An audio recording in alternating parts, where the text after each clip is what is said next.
Evening, everyone. Marlboro County School District trustee meeting on Wednesday, January the 10th, 2018 is called to order. There's been notification of the news media. And Mr. Coachman, would you please have an invocation for us? Okay. Let's pray. Gracious and eternal God and Father, Lord God, we'd just like to thank you for the beauty of this day. Thank you for allowing us to be here tonight. Oh, Heavenly Father, thank you for allowing us to see another year come in. Thank you, Heavenly Father, what you're going to do tonight. Ask you to go with us as we go to take care of the business of the district. Ask you to continue to watch over all the children, teachers, administrators, and all the people all over the world. These are all the blessings I do pray. In Jesus' name, amen. Thank you very much. Need a motion for approval of the agenda. Madam Chairman, I move that we approve the agenda. A second. A second. All in favor, please raise your right hand. Motion's carried. Thank you. It's unanimous, Ms. Robinson. Under open session, there's recognition of holiday card contest winners. Ms. DeVita McCall.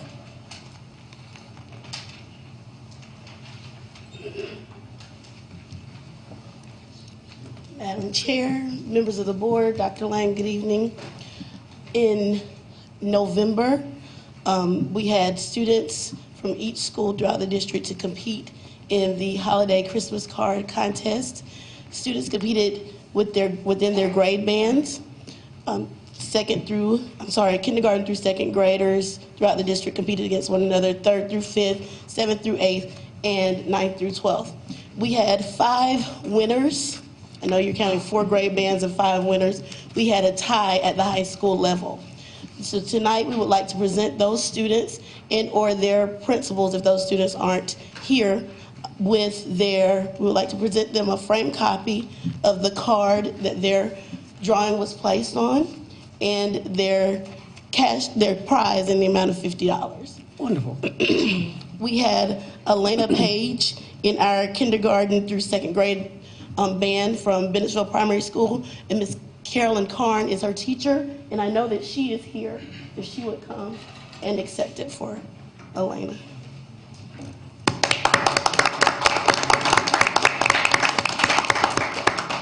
Gabriel Boatwright in the 3rd through 5th grade band from Bennettsville Intermediate School, if anyone's here from that school. I saw sing. Or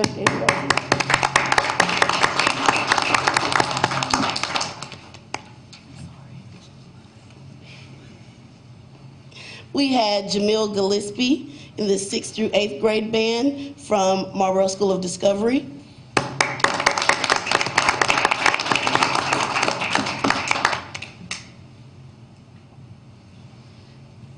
We had Alicia Brown from Marlboro County High School. She's a 10th grade student in the 9th through 12th grade band.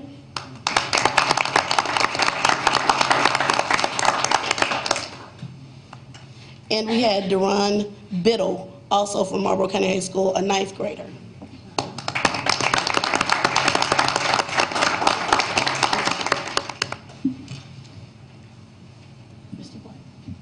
Is anybody here for them?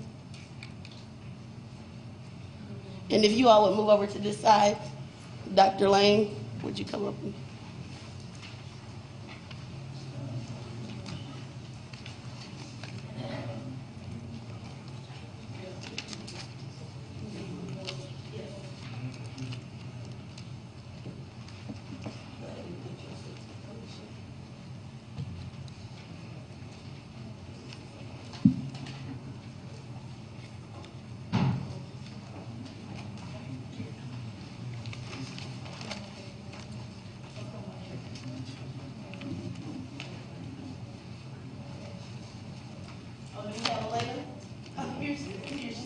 Good deal.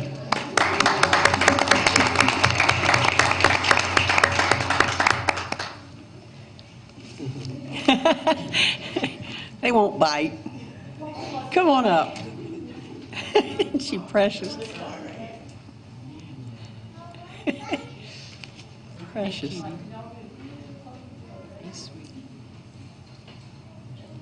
She's darling.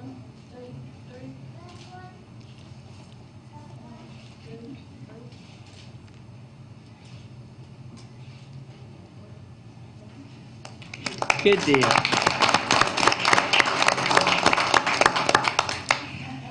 All right, next we need approval of minutes for December 4th, 2017. Let's break them up. Does anyone have any issues with the minutes from December the 4th? I don't think All so. right, and any issues with December the 18th? All right, and with that in mind, if someone will make a motion to approve the minutes. I make a motion, we approve the minutes for December 4th and December 18th, Second. 2017. Good. All in favor, please raise your right hand. And the motion's carried unanimously. Thank you. Individuals or groups who... What? I'm abstaining from that vote. Oh, I'm sorry, I didn't understand that. So, Ms. Fleming has abstained. Is there something you need to change? No, I mean, you didn't have any questions with the minutes. I'm abstaining. Okay, all right. I just wanted to give you an opportunity if there was something you objected to change it. Individuals or groups who wish to appear before the board. All right, there are several here that are concerned about January the 16th Makeup Day, and we've all talked about it up here. And Madam Chairman, do we need a motion? that's what I was just thinking. It's not on there for a vote, but It is on there. It is. Yes, it is. I move that... later on, yeah, Yeah. but not now. That the 16th not be a makeup day for the Yeah. high school. And, I think if you do it for one, you gotta. all right, well, let's make it across the board. Yeah, I knew yeah. we hadn't heard from Mr. Black, so, okay. And so I'm going to call on Mr. Black and all the rest of you. If that's what you were coming up for, we've already decided we're going to go with what you want. So that'll save some time in the meeting. Well, that's a motion and a second, Jackie? You making a second? Yeah. Yeah. All right, so let's vote on that. So All it's right. clear. I think we need to hear What they're saying. Yeah, well, I'm going to call on Mr. Black, but the others. Yeah. Okay. Right now, I'm going to call on Mr. Black. We also need Okay. to hear from Yeah. Madam Chair, you got Dr. Cobb. It's not just a makeup day for the 16th. Yeah. It includes voting for, we had 3 days that we missed. Let's wait till we get to that Yeah. part. In your packet for voting for those 3 days. Okay. Well, if you all we want get to there. speak about this, we're fine with you doing that. But if you're concerned about the 16th, we're already on it. So if Mr. Black will come first, and then if anybody else has anything other than the 16th, we're already going to take care of the 16th. Well, I think Dr. Carver said we got some information in the packet that we need to look at before we make a decision on the 16th. Okay, but we're not voting now. Right, So, okay. Mr. Black. Maybe we need to get the information so it'll all come together. If you got information, let's do it all together, rather than apart now, and then we go into a lot of other stuff that'll be lost. All right, well, if all of you that are concerned about the 16th want to come up at the same time, that would, because you're all talking about the same thing. All right, Mr. Black. Madam Chair, board members, Dr. Lane, and I was trying to get some feedback from some district staff because this question actually got raised to me yesterday when we walked back into school. It's not about the makeup day, it's about when the semester ends. Because by the calendar we're operating under now, the semester ends Friday. The concern from the high school staff, a lot of them came from the career and technology end, but I had some other staff members from the other end of the school come to me and explain, we're losing 3 instructional days with our students. And that was their concern. And kind of the idea we were fishing around was, and I know what y'all were talking about, but next Tuesday would be a regular school day, Wednesday and Thursday, regular school days, and the semester would actually end on Thursday. That would give the staff here the opportunity to make up their instructional time, get their instruction in. Because some of the classes are seat dependent. And losing those 3 days really hurt them. And if we'd end the semester Friday, they'd never see those kids again. And they technically wouldn't get the seat time they need for some of the courses. And the other idea was if we did that next Friday would be the actual work day. And here again, I know it's based on the high school because we're kind of different from everybody else where we're a 90-day animal where everybody else is 180-day. So that was the idea that, and however you work out that's where those people come in about what days you'll make up, or Dr. Cobb. I mean, because I know there's a plan that y'all approved earlier about the makeup days, but our concern was just getting those 3 days back now and sometime later, which wouldn't be beneficial to the students we have now. Do you have a recommendation? What I just said, we'd have school Tuesday, Wednesday, Thursday. The semester would end on Thursday, and then Friday would be a work day, and however you work that out. And then when we come back the next Monday, second semester would start. So that's not in here. So what you're Yeah. projecting is that the workday would be transferred from Tuesday to Friday. Yes, and they ma'am. That have would 3 give more the staff- instructional days. They Okay. get their Have you instructional discussed day. this with your teachers? Is that what they'd like? The ones that have talked to me now, not all of them. Stand up, speak up. Right, so that's, Hang on a second. I had teachers come to me, so I just came to you to share their concern. I thought they would be here, they're not. so that's directly There's several opposite teachers of here. what Harris, not. some of the other teachers are Let me, saying. and let me share one thing.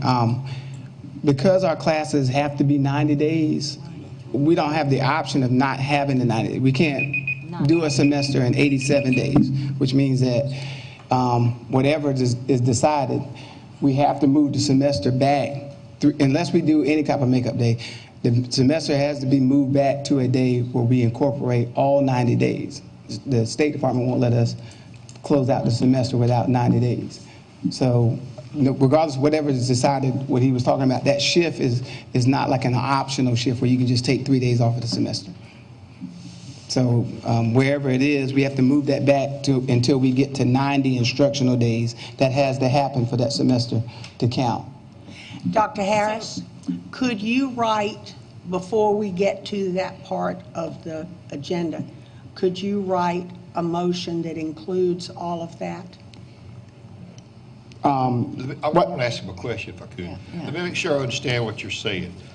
If we stay with the schedule we have right now, and we have next Tuesday off, like it was planned, and that was planned because it was going to be the end of the semester. Yeah. Okay, if we stay just like that, we can't end the semester. That wouldn't be the end of the We got to semester. go 3 Yeah. more days before we can end the Yeah, semester. normally in a situation like this, as far as the semester ending, now the calendar portion is Dr. Cobb's portion. As far as the semester ending, I would normally send out something from my office to Ms. Pratt and all the schools saying that the semester, instead of ending on the 16th, would end on January the 20th because we haven't reached the 90 days. We had to do this last year because of the hurricane. We had to move the semester back until we got the full 90 days in. And that's where we kind of learned of this rule from the state. And the reason that day is there in the first place is for the end of the semester so the teachers can get all their curriculum and everything together for the next semester, correct? Is that what you're looking at, getting the grades and moving forward and that kind of stuff? Yeah, correct? I wasn't involved in that part. All I'm trying to say is if the semester's not over with, then that's going to be difficult to have that day before the semester's over with. The issue again is just what you said. The high school wanted the day after the 90th day, so they can make it ready for the next 90 days. Okay. That's where the 16th came in. If there had not been snow, we wouldn't have this issue. Yeah. So what the high school is asking is basically, if we do school next Tuesday, Which is the 16th. on the 16th, move that day off to next Friday.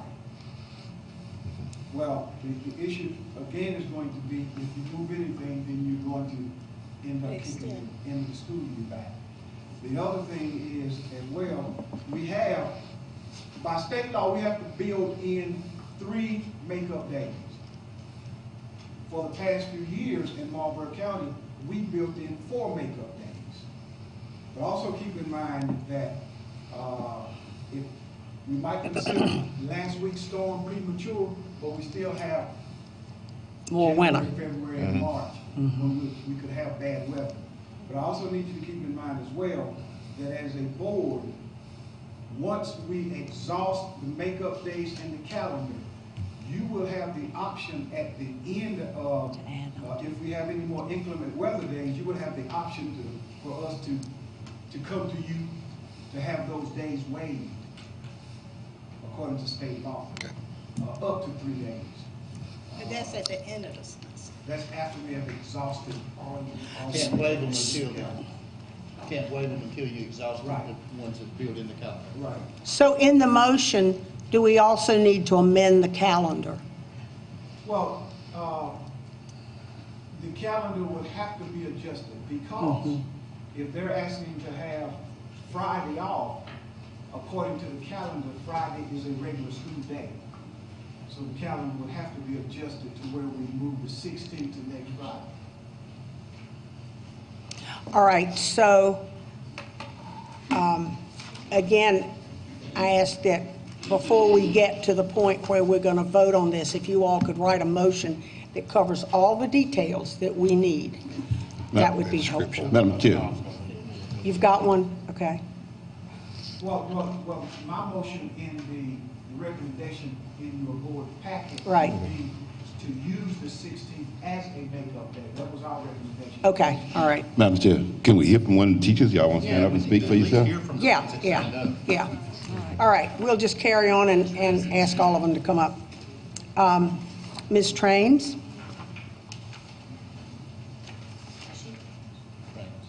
Trainus, I'm sorry.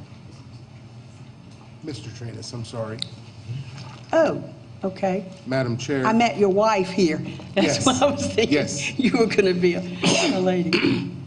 All right. Madam Chair, members of the board, Dr. Lane.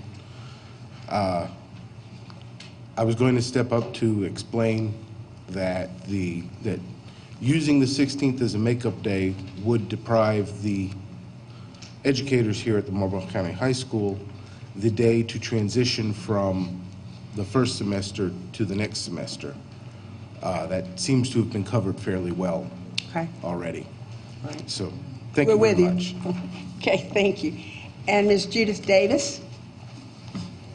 Hi, Madam Chair, board members, and Dr. Lane. Thank you for letting us speak tonight. Again, you have already been addressing some of our concerns. Whether we go with what Mr. Black has proposed, we still need that day. It is crucial. It is so detrimental here at the high school to try to switch over, shut down an entire school year, start a brand new school year in one day. Try doing that. It's almost impossible. We've had to do it before, and it was a weeks before we could really get started. You have to understand, some of us are teaching brand new courses we didn't teach first semester, we're picking up second semester. We have to shift out books, not just for students, but for teachers. We have to shut down our exams. We give our exams on the last days. We have to grade those exams. We have to finalize grades.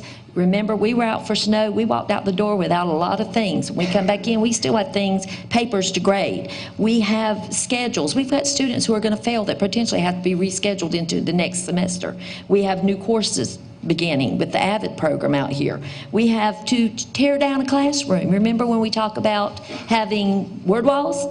Well, the word walls are from the last things we taught. We're starting the brand new first week.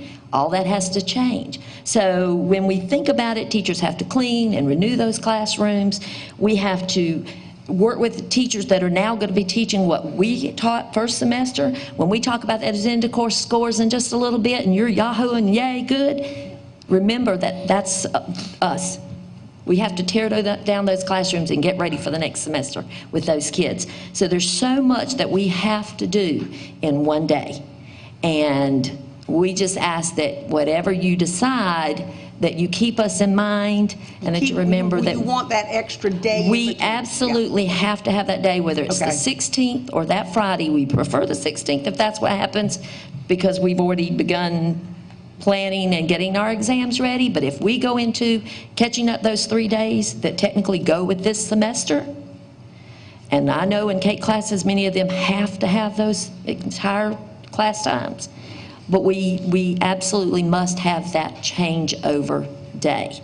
It's vital. Thank you. Thank you. Excuse me just a minute. Are you saying that you would prefer the 16th as that Well, day, when we and came in tonight- And then to continue the next 3 days as part of the semester, is that what you're saying? Well, the problem is that many of the teachers, again, when I sent out an email today trying to get feedback from teachers for this concern, it was just the 16th that we were talking about.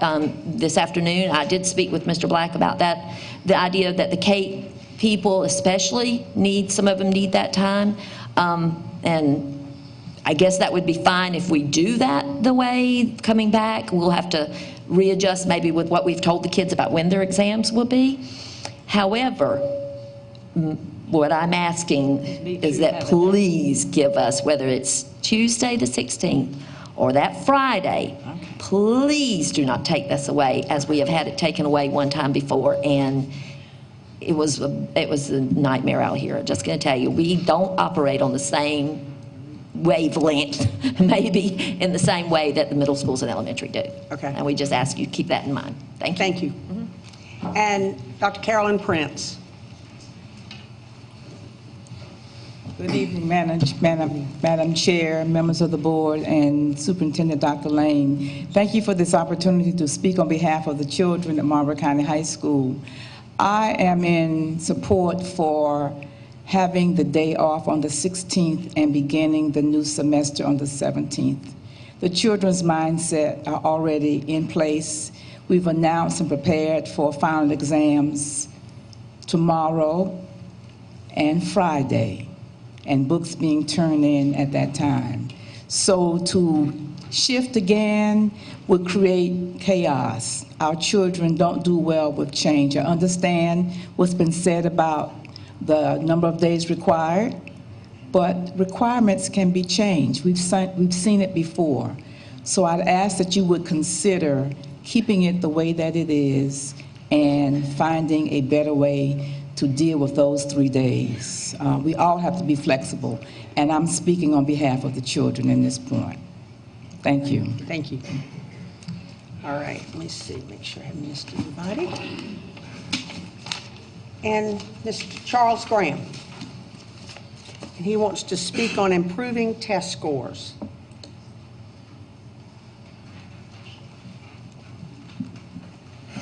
Good evening, Madam Chair and board members. As you know, we've been caught up in dealing with BIS the last couple of months. It seems that like sometimes we become like reactive versus being proactive. So with the testing scores and everything that came out pretty much towards the end of the year or beginning of the school year, like I want to know what things are like being put in place so that our test scores, and one thing like when they presented the test scores that night, I guess it was like a discrepancy, but dealing with other matters, we never brought the test scores back up to see like which schools were doing what, because it was a difference in how the schools were being compared. And also like with the testing, like I said, I've dealt with the school district for years as far as kids being able to read and being reading and comprehension. That's one of our biggest weaknesses in the district, and I don't think it's really been addressed. And I was wondering, like, with a interim superintendent, what things can be done to help at the lower levels increase our reading and comprehension, because it's like not a waste, but it's harder to get the kids, you know, at a high school level to read and comprehend. So, like, what measures are we taking now for the younger kids as far as their reading and comprehension? Thank you. Thank you. All right. Individual items from board members for the February meeting. Ms. O'Nation? I'd like to hold off until we completed this meeting, see what we get Okay. through. All right. Mr. Woods? Same for me. Mr. Norton? I'd like to look at our general maintenance and the work orders from 3 months ago or longer, see what seems to be going on. All right. Ms. Fleming? Okay. Mr. Driggers? It's my understanding that the athletic fields in Blenheim are nearing completion as far as the grade work and the building of the fields. We have things to do yet as far as the fencing and all that, but I would like an update from Mr. Brown maybe next month to give me an idea of where we're at and exactly where we're standing on that. I would like to see that done.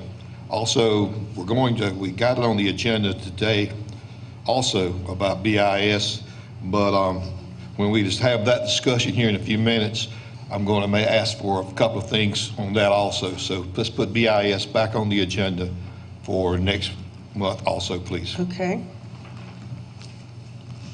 Ms. Bright. Well, I was going to say put BIS back on there after we Okay. have this meeting, so we can continue to follow up. Okay. Try to make plans. All right. Mr. Branch. I would like for us to consider a facility committee made up of board members, community members, a small amount of people. Have that on the agenda next month. Okay. All right. All of our facilities in the district. Okay. Okay. Oops. Oh, shoot. I'm having a time with that tonight. Mr. Coachman. Yes, I'd like to put back on the agenda traffic light or turning lane for the Wallace area, put it in the vote area needed after following the meeting that the State Department is supposed to be having this month so that we could come up with a solution and have a vote ready Okay. for next month. All right. Good deal. Thank you.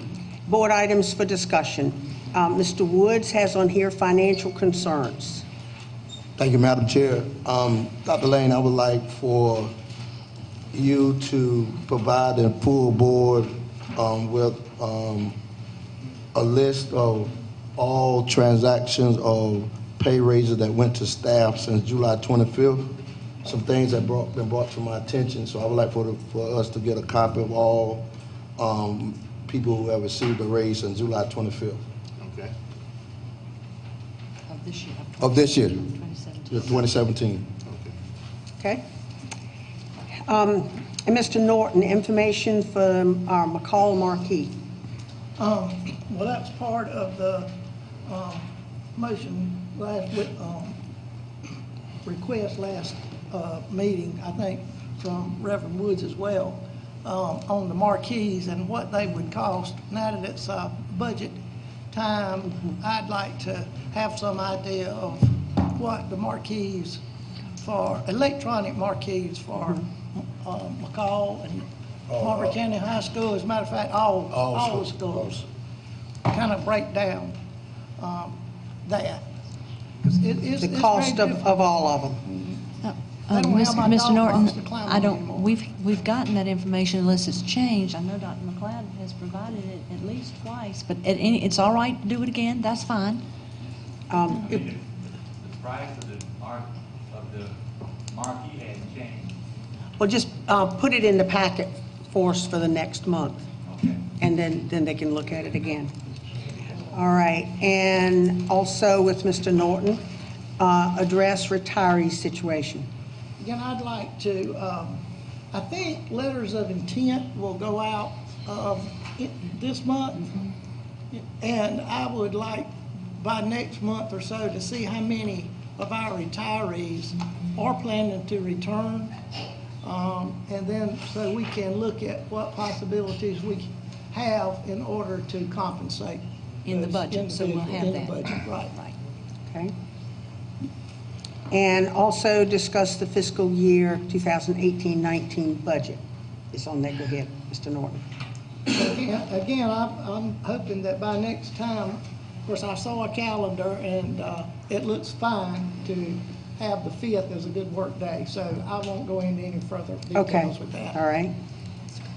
All right, Ms. Fleming, information on how the legislation update will affect the QZAB bond. Ms. Fleming. Mr. Park.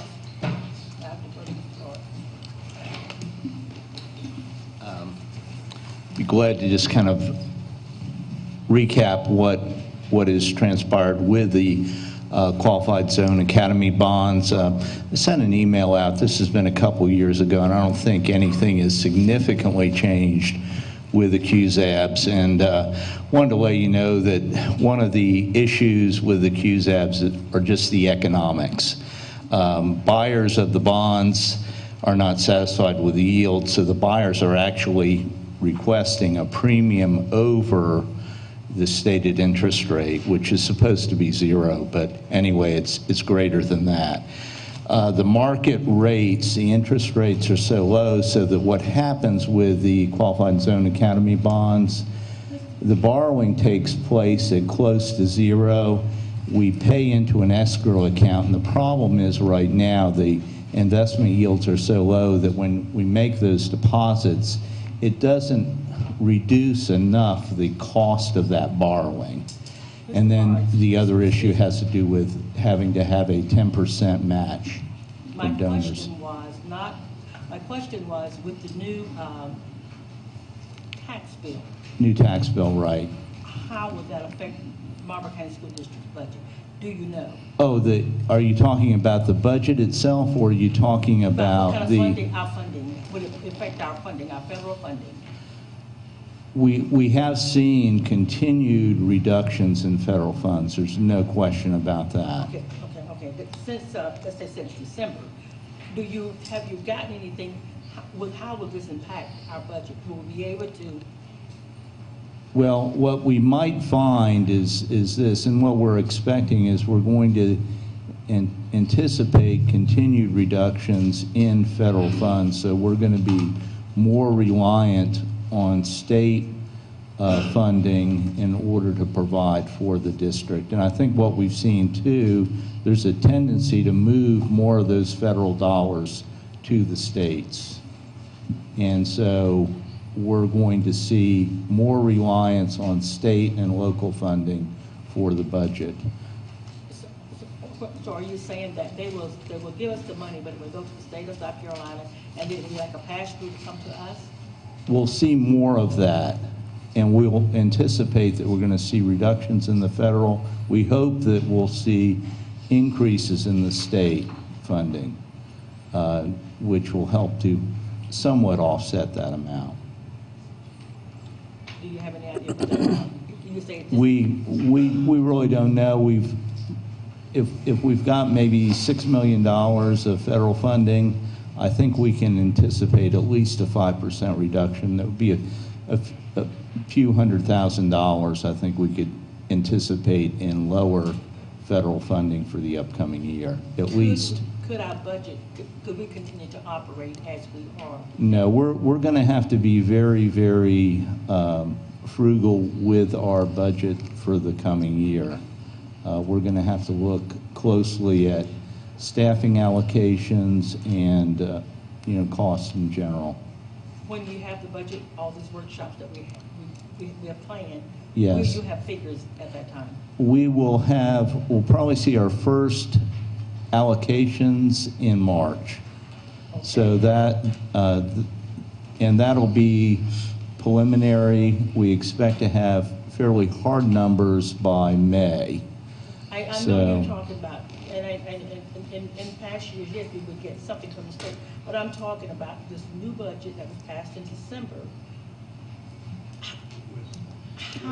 You're talking about She's talking about the Republican tax plan. Right. And what's in that, she's absolutely right. There are a number of things that will affect us, including not just federal funding, but Medicaid and some other issues that we don't have clarity on as yet. And the Medicaid, of course, is reimbursement for many of the programs, our children in that. Absolutely. So it is a major concern because the regulations have not yet come out on that. Yes. And it may not for a while. And it's going to take some time to get clarification on what the total impact is going to be.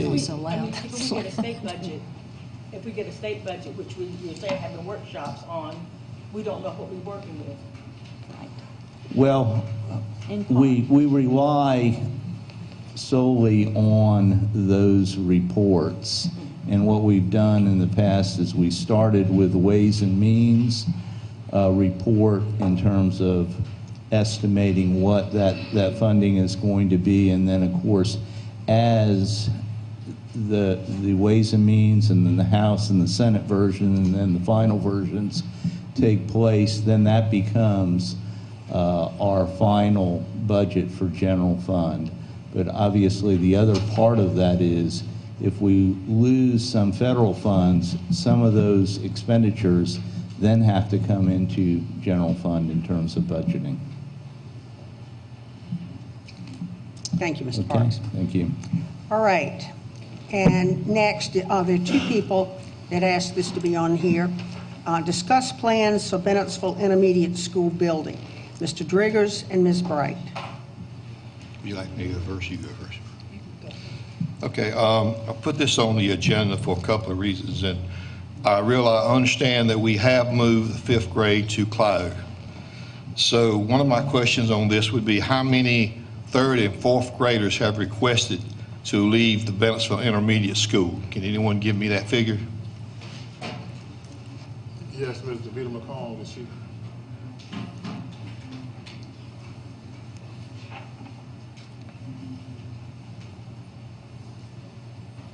Good evening again. I have, since the decision to move the 5th grade students to Clio and the 3rd and 4th grade remain at Bennettsville Intermediate School, I have had one written request from a parent to move their child. There's been one request? Yes. Okay, thank you very much. Now the second, I'm sorry. No, that's all right. How many days have you been in school since first of the year? This is the 3rd day. Yes. Okay. Now, the second part of my question is, since we have moved the 5th grade to Clio, I think we need now to, someone needs to come up with some figures for us as far as rebuilding the building at BIS. That's all, I'm sorry, but redoing the building at BIS so we can actually sit down and say, is it more feasible for us to build a new section on and bring the 5th grade back, or leave the 5th grade in Clio? So we need someone, I guess Mr. Brown would be who I'm talking about, but someone to come up with some figures to tell me what it's going to cost to take that back part out and rebuild as we were given here, the addition on the side, to give me an idea on that so we can weigh that as we're doing our budget. Because if we're going to build something on at BIS, redo anything, we need to put that together before November, before the voting in November. So we need to get someone to bring us some figures and tell us what it's going to cost so we can weigh whether or not we're going to rebuild it, build something there, or just leave the students in 5th grade in Clio. So that's what I'd like to have for next time. Can you talk to Mr. Brown about that? And Ms. Bright. Okay. And to add on to that, we do need to, I think that we need to, as he said, have a committee, right? And that committee needs to include Mr. West, of course, and Dr. Lane also, and a few of us board members and people from the community if they want to be on the committee, but we don't need to overexpand it to make decisions as to whether or not we're going to build on how we're going to do it. We need Mr. Parks to let us know if we have money.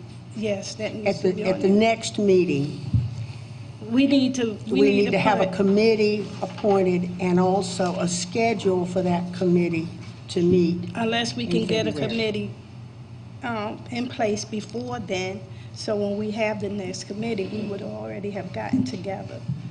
I would imagine that if we get the staff members going on the work, they could bring us figures together, so that when a committee was appointed, then there was something to work from. Yes, but I would like for us to form that committee, and possibly have a meeting before the next board meeting. Okay. So we'll have some idea of what we're looking at, what we're talking about, what we're thinking about. We won't just come to the table and say, well, I hope we can do this. We'll have we have a plan in place. Also, I know that it's only been a couple of days since the kids have been back in school, but I would like, and I haven't had the opportunity to go out to the Clio school, so I would like to know how did the transition go, and is it working? And that's a good question. Ms. Julia. Ms. Bright, and I'm going to ask Ms. Kane. Come on up, Ms. Kane. And Mr. Secretary, please come up too. Good evening, everyone. Good Good evening. evening, members of the board, Dr. Lane. How are you doing? The transition has gone very well. Everything is in place, and I feel like everyone is feeling really good about the transition at this time. Ms. King, I would, if you wouldn't mind, come back. You have 3 days. That's kind of a little premature to make an evaluation. Okay. It needs a little bit more time. I would feel more comfortable if you gave it a few more time. Okay. A lot of children probably did not come to school some of those days. And it's just 3 days is not long enough for me. I'm not comfortable with that. That'll be fine. Whatever. So we'll chat with you in February. I didn't want an evaluation. I just wanted to know how the transition went. Right. Was the children acceptable? You know, was it chaotic? Did you have a lot of, The chaos staff going from on? BIS, they were wonderful to work with. They have moved in and been really supportive, working with us. So we're just hoping that they are comfortable because they're in the new environment. Have they said that they needed anything? Is there anything that we need to do to make it more easier? They'll probably bring things up later, Right. but right now. Maybe Right like now, you we're said, just next trying to month. get in there and work Well, together. So in the meantime, if there's something arise, something come up, you let us know. I will. Okay. Thank Call you. Dr. Lane, get I on his will. nerve, let him I'll know. let him know. Oh, you want to talk about? All right, thank you. Is that good? Thank you. We're good, we're good. Next is No, ma'am, Madam Chair. about, Okay, you miss. beg your pardon? I have a hand raised on. All right. I want to Okay. discuss that. I didn't want you to go on to something else before I got a Okay. chance to speak. All right, Mr. Coach. Hitting on what Mr. Driggers was saying about the BIS school. Now, I thought we rescinded the vote because we said we don't have any money to build a new school. We rescinded the vote. Say that again, I couldn't understand you. We rescinded the vote Right. because we said that we don't have any money to build or add on a new school. So we using the money that we got from the Abbeville case to renovate the back part of the school that's there. So, I mean, to say that where we're gonna find this money from, I mean, that's my, That'll be part of a committee discussion. the committee gonna find millions of dollars to build a new school. I don't know. May I respond? Yes. Go ahead. What I was insinuating, Mr. Coachman, was that I wanted some figures from someone knowledgeable than me, what it would cost to do what that was proposed to us at the meeting, adding the addition. I don't know if you remember it or not, but we came in and they showed us a slide presentation to do that. But to give me an idea of what it was going to cost for that, and then we can start trying to come up with some money. No, I don't have any money either, but until I know what it's going to cost, I have no idea how to start working to get that money, and it may be a referendum or whatever. But So that's why you're saying let's wait till November because it's a possible referendum thing. We need to have these figures and stuff straight so we can put it on the November referendum. We need to put it on November referendum probably in September. We need to have it finished so we can put it on there. I just want to know why November was And that's what I was proposing, to give me a figure of how much it's going to cost so we can start the process to see if we can even do it. I don't know if we can do it or not either, but we'll have to wait and see. All right. Next, information about Northeastern Technical College, Bennettsville campus, and the Cape campus. Mr. Branch. Well, it looks like we've already got a presentation. Yeah. All right. And discuss, let's see, this is Mr. Coachman. Discuss lighting at Wallace Elementary Middle School ball field. Mr. Coachman. Well, basically, we're still waiting on the lighting for at McCall and Wallace, right? Is that McCall on there also? Well, we're still waiting on the lighting. I think Dr. McLeod has some information that we're waiting on the. I've been in contact with the same lighting folks that from Recreation, and he's been kind of busy. Okay. And, but of the options, like they said, you're going to have options from the Cadillac all the way down to the Volkswagen as far as lighting goes. But the fellow that does the Recreation Department, his figures sounded feasible. Like I say, we were just talking, but you know, he went back to get us some solid figures. But he's been busy and he hadn't gotten back to me yet. You wait on it. So February? Yeah, put it back in February. Yep. Okay. And then the traffic light. Do you have anything related to that? Okay.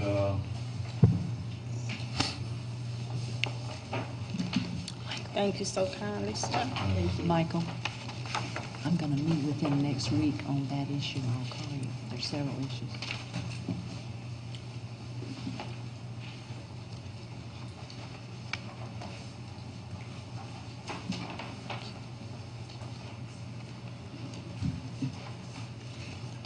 The road commission met on Tuesday night, and what you have in your folders, the first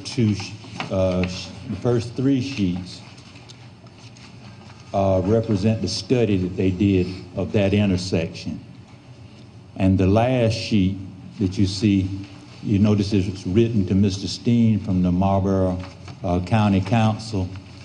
That would be their response to everyone. So that's why they gave Mr. McNeil a copy of Mr. Steen's letter. But if you'll notice the first three sheets, that was a study that the Highway Department had done of that particular intersection. Well, Mr. McLeod, this information of accident history we know is incorrect. Look at that last paragraph. It says they had one accident. Yeah, that's wrong. From January 1st, 2014 to June 30th, 2017. Now, I know we've had a lot since this school year. We've had 3 this year.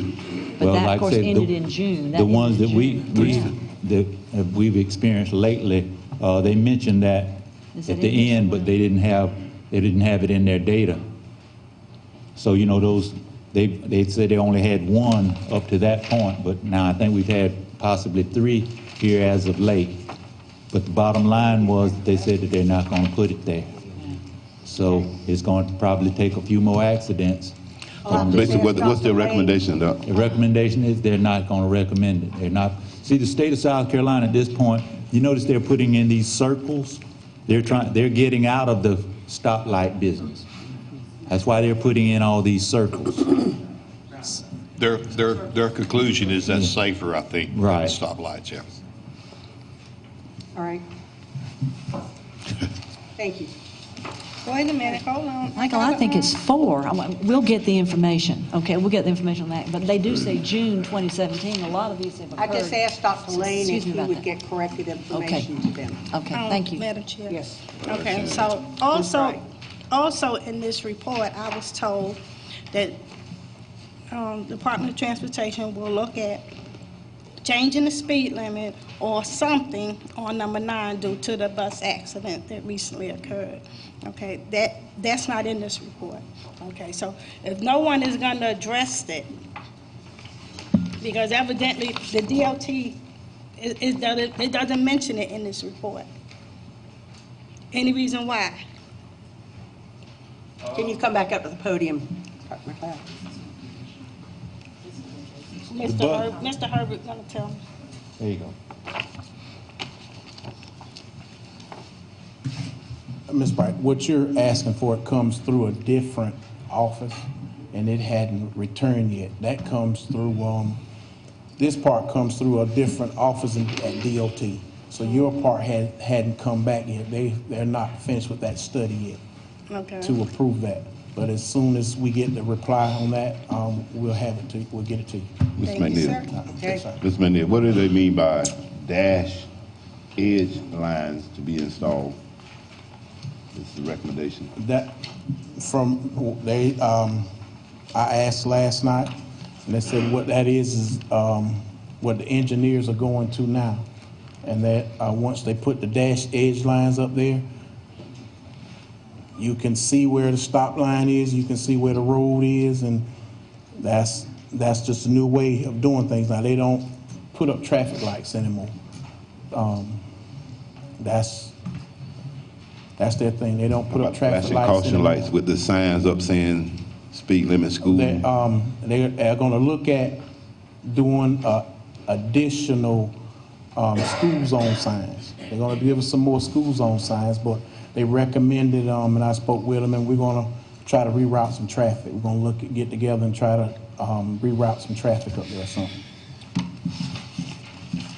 All right. All right, no more questions? Thank you. All right, next, update on working retiree policy. Mr. Park?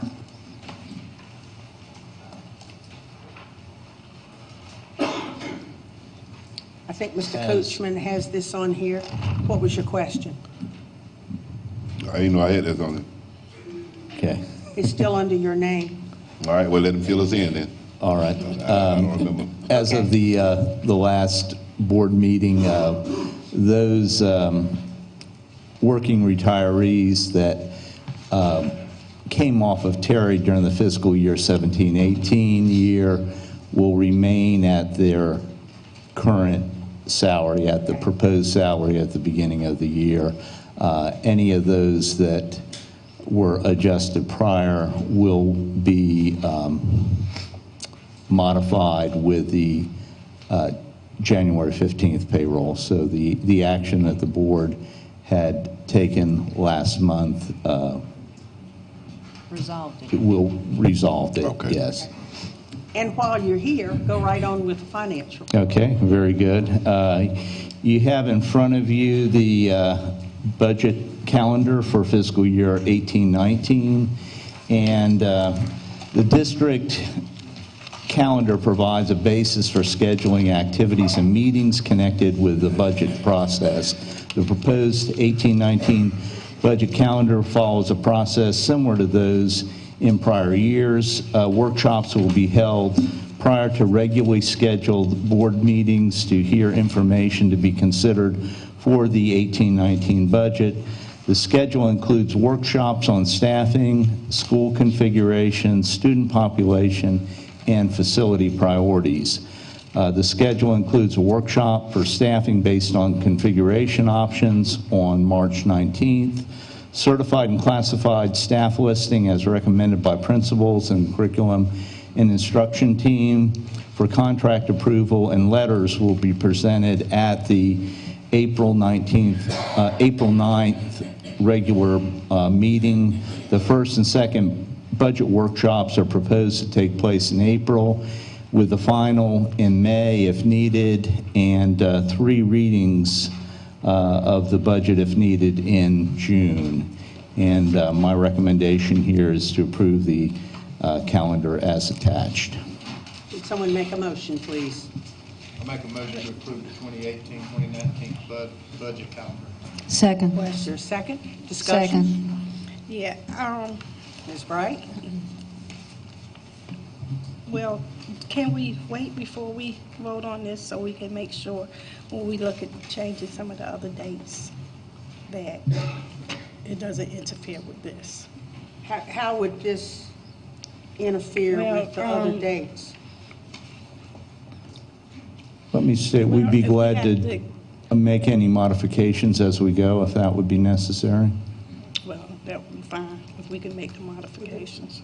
Like the February 5th, we have a regular board meeting, so this would be held prior to? Prior to, yes. And what we're trying to do is limit the number of trips, basically, and try to be as efficient as possible. So what time are you talking about having that? 5 o'clock. Should I be pushing it? Well, be pushing me, because I don't, my work schedule. Okay. Be glad to, I don't know nobody else. Yeah. Well, just get here as quickly as you can. Is it going to cause a problem for anybody else? I mean, if we change it to 5:30, will we be able to handle anything at all in 30 minutes? I'm just asking. well, another possibility is to have the regular scheduled meeting start later, too. So that would be another option. If We we could change- move it to 5:30 and maybe have the regularly scheduled meeting to start at 6:30. Would that help you? Yeah. Okay. That makes- Okay. Let's do it that way Very then. good. Is that okay with everybody? All right, so when, For that date. We're gonna be here anyway. you're not going to be here? No, I said it's fine with me, we'll be here. Oh, okay, I got you. All right, well, let's make the motion with the new time and also the new board meeting time. Madam Chair. Yes. Now, this 6:30 meeting time is only going to be on days whenever we have a budget meeting. I would imagine. Yes, sir. Yeah. I'm going to change it. Do you have I other think that board would be meetings? easier than changing the date since this is already worked out. It meant chaos. Okay? Any So other discussion? We need to amend that? Is that what you're saying? We need to amend this? Okay. Jackie, would you accept an amendment that on the board days, regularly scheduled meeting, we meet at 5:30 for the workshop on the budget? That meeting will then be held at 6:30? And further adjustments as needed. I'm going to say that. Is there a second to the amendment? I'll second. All right, so any other discussion? So let's vote on the amendment first. All in favor of the amendment that we meet at 5:30 for the workshop and 6:30 for the regular meeting, please raise your right hand. All right, the motion is carried unanimously. And then the main motion, that we adopt the calendar, is there any discussion on that? All right, so all in favor, please raise your right hand. And the motion is carried unanimously. Thank you, Mr. Parks. And Dr. Cobb, the school calendar adoption of January 16th, 2018 is makeup day. Madam Chair, school board members, actually it's adopting 3 makeup days. Right. We missed January 4th, 5th, and the 8th because of the recent snow, so we're recommending Tuesday, this is for the traditional calendar, Tuesday, January the 16th as a makeup day, Friday, February the 23rd. By the way, the days that I'm mentioning to you now are days that we had on the calendar as makeup days, potential makeup days. Again, as I mentioned earlier, we're required to put 3 makeup days in the calendar. However, we put 4, with the 4th makeup day for Marlboro County School District being the 28th of May, which is Memorial Day. But we haven't gotten to needing that 4th day yet. So for the traditional calendar, it would be the first 3 makeup days that we had, January the 16th, February the 23rd, and March 16th.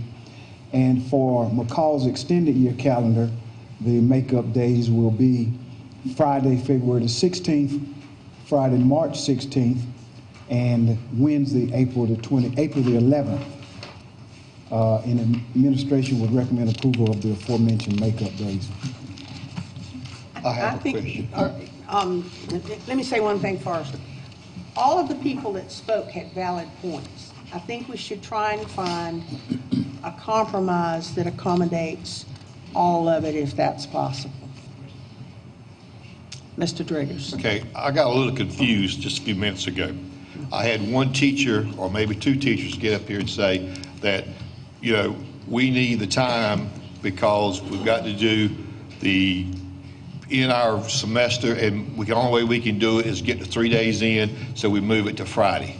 Then I had another teacher, I think, get up and say that you're actually having your exams Thursday and Friday of this week. So if you're having your exams already this week, end of semester exams, the one that you're extending to 3 days, what are they for? And which way is it going here? I mean, I don't understand it exactly. That would be a question for the principal and the teachers from the high school.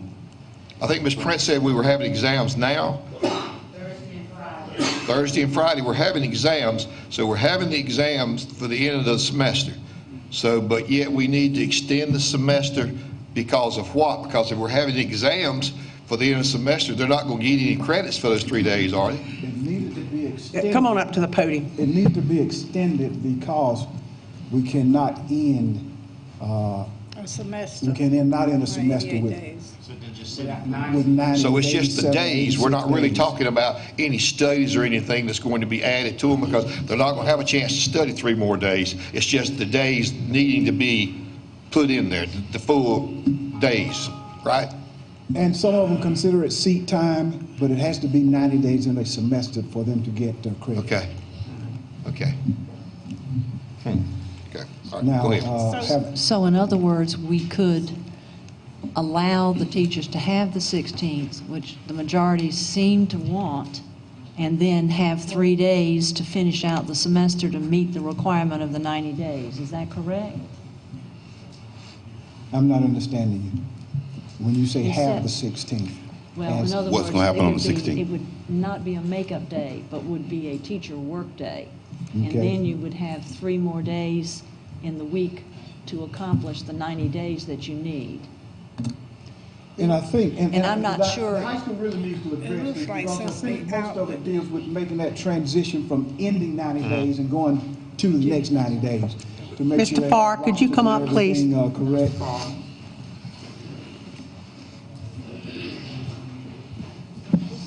So does it look like we need to extend? Why can't they modify that? It seems like there could be some exception to that. Give us a solution, Mr. Farr. The solution, how y'all doing today, Madam We're Chair? good. How are you? The main thing is we just need the 16th. I didn't ask for the 3 days. We need the 16th so we can prepare going into the second semester. Now, if, district-wise, Dr. Harris maybe can answer the question about the 90 days from the State Department. For the high school, we need the 16th to get ready for a second semester, because the semester is like starting a brand new school year for the high school. It seems to me that So we've it's got two issues that are tangled together here. We need to deal one at a See if I time. can try and clarify. Yeah, go ahead, Okay. Dr. Combs.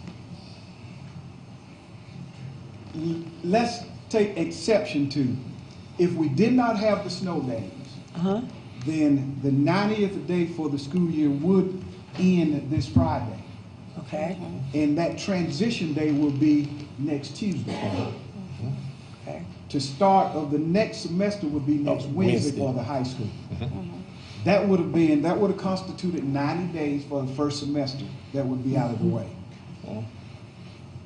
Given missing 3 snow days, you need to have that instructional time, regardless of what the high school does with it. You still need to have those 3 days to make up the 90 days for the semester.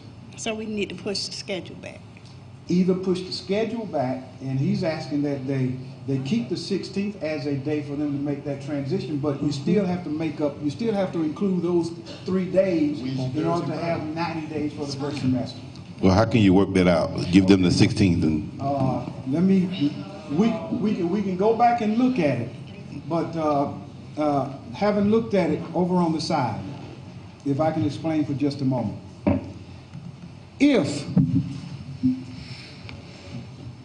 Give me just a moment. Take your time.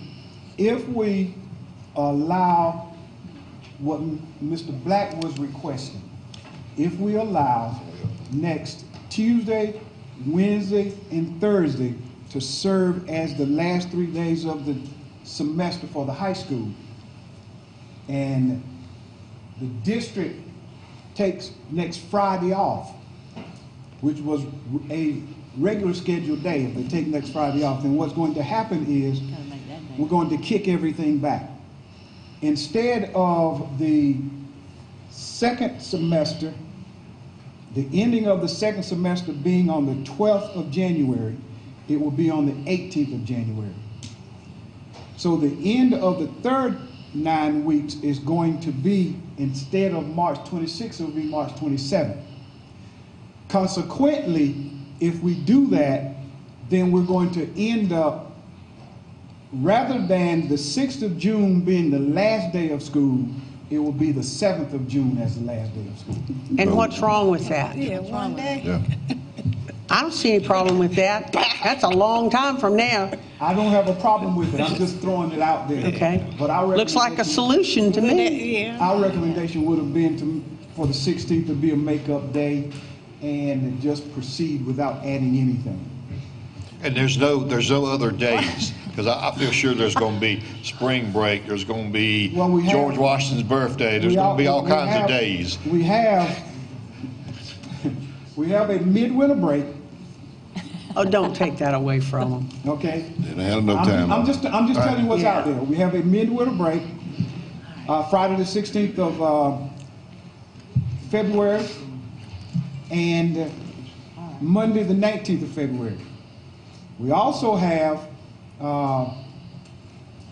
that they will balk at as well, the Good Friday and the 28th of May, which would be Memorial Day. But we at the high school are asking for a teacher work day so that we can have that day to transition and get ready for the second semester. So we are asking for a teacher work day. Which would then extend the school year, is what you're saying, if we do that, right? By 1 day. By 1 day. Let's just, you know, the breaks that they have.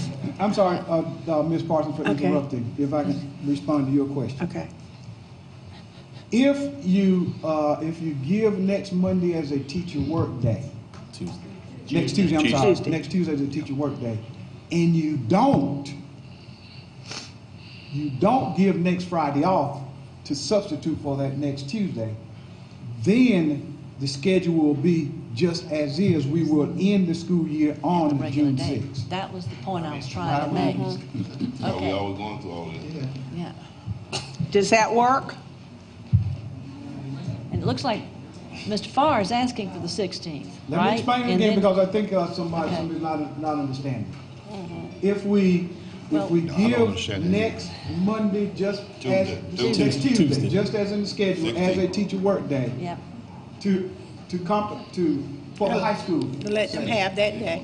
Let them have that day. Then And do as 3 Mr. Black days. mentioned, when he spoke, they were suggesting To have 3 more days.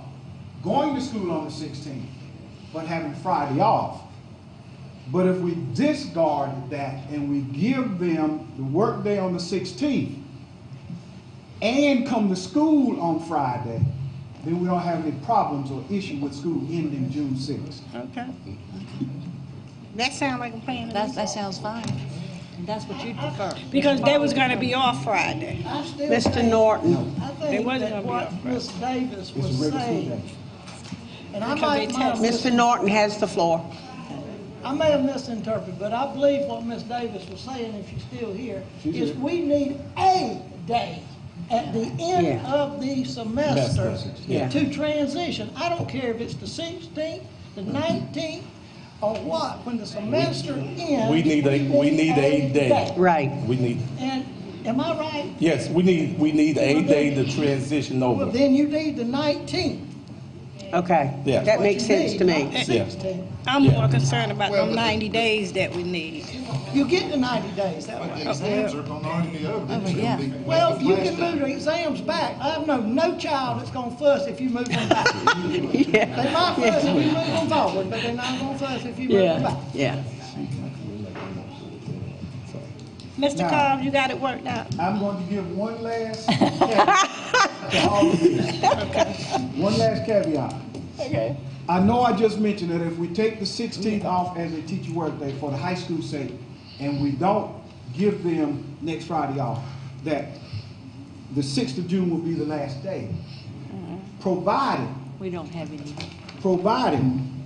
remember now, we've already missed 3 days. January, February, and March. But if we don't take the 16th as a makeup day, then we're asking right now that you approve February 23rd and March 16th. But we're gonna have to find a third day there somewhere. All right, let's prove that. All right, let's. Okay. And You that straight on third that, day- Ms. that Owens? third day- That third day, according to the calendar, is Memorial Day. All right. Oh, Good Friday. We ain't doing Memorial playing. Day. You'll have to find something else, or we'll get it waived. you Keep know. playing. All right. This is Have early you got days. this They might waive straight? Marvin. Well, Make a motion, there's a please. dispute here. Now, one teacher already said that they didn't have a problem with June 7th, but if we're going to do anything, our recommendation would be as well, the 16th as a work day for the high school sake, so we can finish the semester and make that transition. Which would give us, and approve the other 2 days, February the 23rd as a makeup day and March 16th as a makeup day, which would give us time before the next board meeting to make a recommendation for another meeting. Okay. And Dr. Carl, does that include school being held on Friday? Yeah. Yes. Okay, thank you. Okay. Mr. And Farr? you know, I believe there's some flexibility in that 90 days. If we have snow days and they waive makeup days, they may waive something on the 90 days too. Maybe they don't think they will? Have you tried them? Okay, well, we got the We have to solution. use, Let's go with it. use the ones that's built into the calendar first before we can Yes, ask ma'am. them to waive them. Mr. Farr? Yes, ma'am. Don't tell us what you think we want you to say. Say what? Does this suit you? Yes, ma'am. Okay, good deal. That's all I want to know. But they need to Will keep you in make the mind- motion? They need to keep in mind as well that You stand here. the semester though will not end until next. Right. Wednesday, That Thursday, and Friday. Okay. Will So you they're all gonna- listen they're gonna carefully to her transition motion? And it won't end. Is that what Yeah. you're saying? They're going to transition, but then they'll still go 3 But we days? still have our teacher workday built in, so. Okay, all right. So, Ms. O'Nation, will you make a motion, please? As I understand what you just said, Dr. Cobb and Mr. Farr, the 16th would be, would y'all like to just make it and we'll take your acceptance? That's why I want of him to that? write something down for you. Okay, Madam Chair, all right. it's easy. The 16th is a work day. All right, my motion would be that the 16th is a work day, the next 3 days complete the 90 days that they need to complete the semester, so they will work on Friday.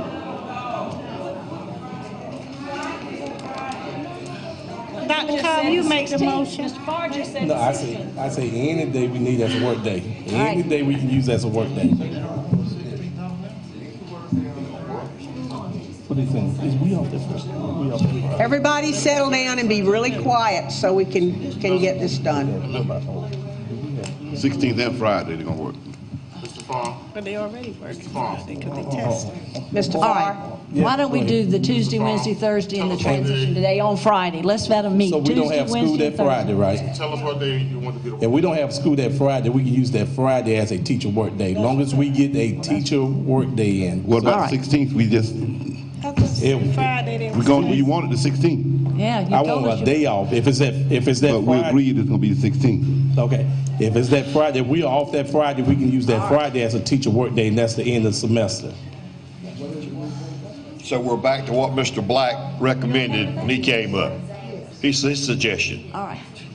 Is that where we're back to? When is the end of the, We're that Friday? Are close. we in school that Friday, or are we off that Friday? Okay. According to the schedule as is, that was approved last year, Friday, the 19th of January is a regular school day. All right? Okay. So we're taking it off to do the transition, but Okay. we're switching I the thought you 16th. said So they let's was just say testing they'll meet Thursday the and 3 Friday. days, 16, 17, and 18. The transition day will be the 19th, and whatever day you have to make up, you come back and tell us. I think too many cooks in the kitchen. Yeah, it is. There you go. Is kind of confusing things. Okay. Yeah. Mr. Black spoke at first, at the beginning of the wasn't in here. meeting. And his recommendation was to make sure that the last 3 days of the semester were included somehow. His recommendation was, let's do school on the 16th instead of a work day, and switch that 16th to Friday. Right. That, I think, is confusing some people because Mr. Farr was saying initially that just give us a work day, we wanted the 16th. Right. Right. If we are in school, Let's stay with 16th. then. Okay, hold on. Let this cook finish first. Okay. All right. Some of the teachers are saying we don't want a work day 3 days before the end of the semester. That makes sense. Because the impetus is this. When we built the calendar to begin with, we built in the 16th as a day between the 290 days for the high school, so they can make that transition. But the snow days threw a monkey wrench in it, so that even though we built in it originally, we also made that a potential makeup day. But what they're saying is, we don't want a work day 3 days before the end of the semester. But what you also have to keep in mind, we have to do, by state law, we have to do 90 days. We can't, a semester can't be 87 days. Right. All right, Mr. Farr, you on board now? We have Tuesday, Wednesday, and Thursday, they're in school, and Friday you have a work day. okay. that work for If you? we gonna be off that Friday, we can use it as a teacher work day. Right, school will be Okay. closed, but that'll be a Okay. teacher work day. I saw on the calendar that we come to school, but if we're gonna close school that Friday and give us teacher work day, I would love to have that as a work day. All right, Mr. Branch? Will they change exams from this Thursday and Friday? We already have exam in place, but we have things that we can put in place for our But students. We if can do- exams, if they've already taken the exams prior to those 3 days next week, what's gonna make a difference in their grades? Also, our students can do redo and retake, so we have Yes. ways that they can work on improving their grades. Okay. That is correct. That's what we do at the end of the year. Well, we're doing what you're asking. What's going to happen Tuesday? What's gonna happen Tuesday? Yes, sir. Tuesday, we're gonna also do redo and retake where students So can you'll be in improve. school on Tuesday, Yes, teacher sir. work there on Tuesday. If we are in school, our students still gonna do work to improve their grades, academics. That works. But they asking to be off on Tuesday. All right, so we're not going to make everybody happy. Have you got this motion straight so we can move on? All right. All right, please. Listen, all of y'all. The motion is that Tuesday, Wednesday, and Thursday of next week will be school days for the children. Friday will be a work day for the teachers. The children will not come on Friday. And in addition to that, Friday, February 23rd and Friday, March 16th will be makeup days for the high school. And for McCall, Friday, February 16th, Friday, March 16th, and Wednesday, April 11th will be makeup days for McCall. I second that motion. Good deal. All right, all in favor, raise your right hand. Mr. Branch, are you opposed? I'm opposed. Okay, Mr. Branch is opposed. Ms. Fleming, what did you do? Abstaining. Abstaining. All right, have you got that, Ms. Robbins? Are you okay? Okay, we're done. Thank you. Thank you. Whew. Well, Jackie, I That was told a you I'd support workout. you, but I think everybody is changed.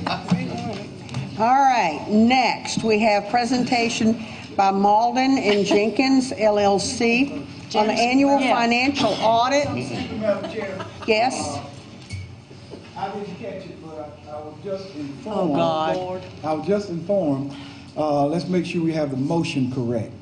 I was just informed that it was mentioned that it would be school Tuesday, Wednesday, Thursday for the high school, but it would have to be for all schools in the district. I didn't say for the high school, for all schools. Except the extended day calendar. Right. Okay, All right, all so right. we So that all- was correct, wasn't it? Yeah. Okay.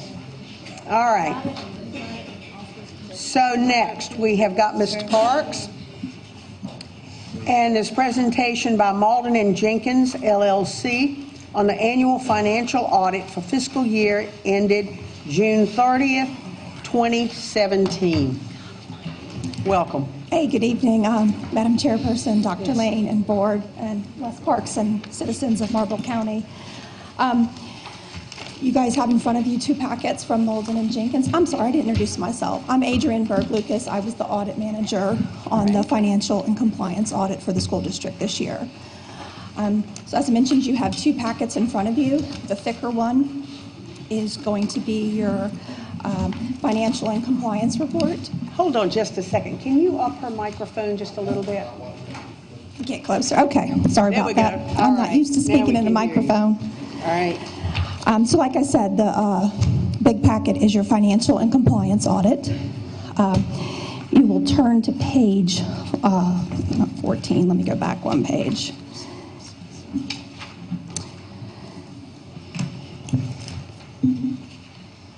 Page 1. Page 1 in the report is our audit opinion.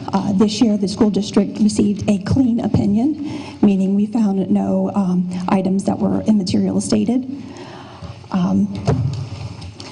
Overall, you guys had an increase in your governmental funds by $263. And then your general fund by itself increased by $54,295. So you guys ended your general fund to the better for a fund balance of $3,333,574. If you turn to page 14, you can see those numbers.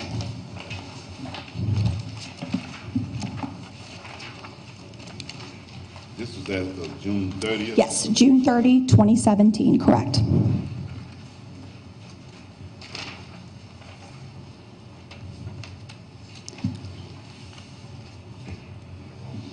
Is everybody good with those numbers, seeing where they're coming from? Okay. In addition to the increase in your general fund, you paid down debt of $730,000. You did not take on any new long-term debt in the current school year. the previous fiscal year. As far as your compliance report, you can turn to page. We did take on a general obligation bond. It was a short term, a short term bond. That was subsequent to the school year. Okay. Yeah, that was September 2017. If you turn to page 76 at the back of your packet. What page? 76. Yeah, sorry, 76. This is the summary of audit results for your compliance. This year we tested the Teacher Incentive Fund and the IDEA program. You received an unmodified opinion, which is a clean opinion. No findings were found, and you guys remain a low-risk auditee. That's just the highlights of the financials. I didn't know if you guys have any questions or wanted me to dig deeper into anything. I'd be glad to. Got a clean audit. Yes, you did. You got a clean audit. Anybody have any questions? Thank you. As far as the second report is the board report that we give to you guys. It just kind of gives you guys a oversight of what we did in the audit. There was no significant transactions or issues. There were no uncorrected misstatements. We encountered no disagreements with management. And we provided any communication with management in that board report. You guys have any questions concerning? Well, in conclusion, I'd really just like to say it was an absolute pleasure to work with Wes Parks and his staff. They've got me everything I needed in a timely fashion. We actually got the audit finished earlier this year than in the 8 years I've worked on it. So kudos to his staff for all their hard work to get it done. Thank you. Thank you. All right. Appreciate it. Thank you. You guys have a pleasant evening. All right. Next, we have the NETC presentation. Dr. Mark Bunch. Here he is. And Dr. Kyle Wagner. Is he here? I haven't seen him. His son had a motorcycle accident. Oh, my. Okay.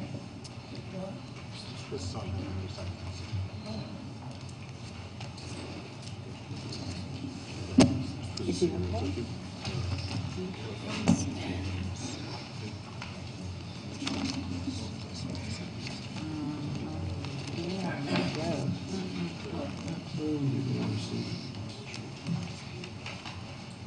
Pass him around, John.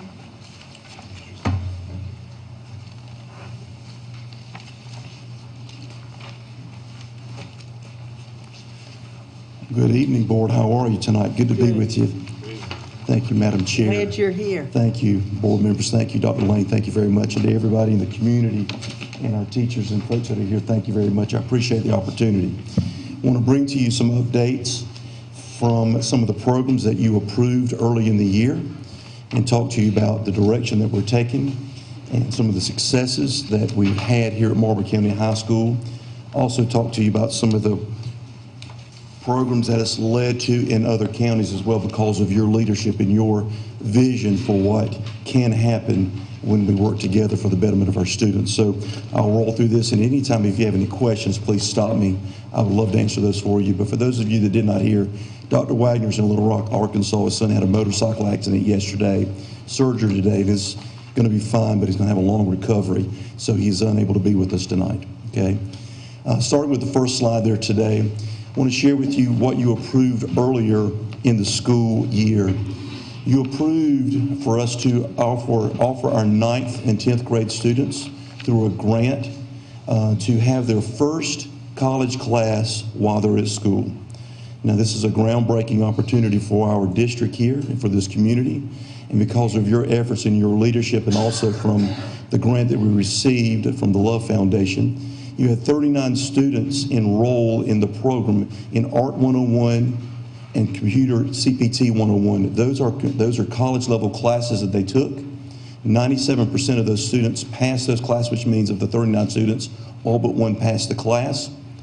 That means these students in that picture right there now have a college transcript. I want to share with you a few statistics not just from Marlboro County, but in the area that we live and work through, from Hageland all the way to Lakeview and all points in between.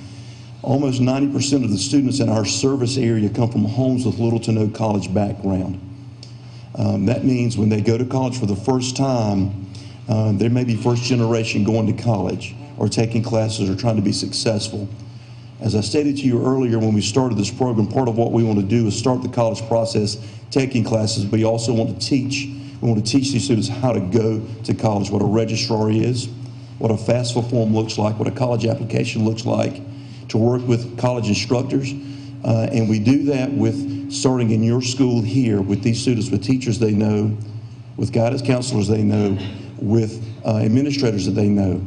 So if you look at that page right there, you're looking at maybe, just say if you extrapolate the number, 90% of those students now for the first time have a college transcript, and they're well on their way to a 2-year or 4-year degree. So we're very excited about what you have allowed us to do. Yes, ma'am. Our teachers here at the high school. Yes, ma'am, we're teaching these courses. Yes, that is correct. Yes, ma'am.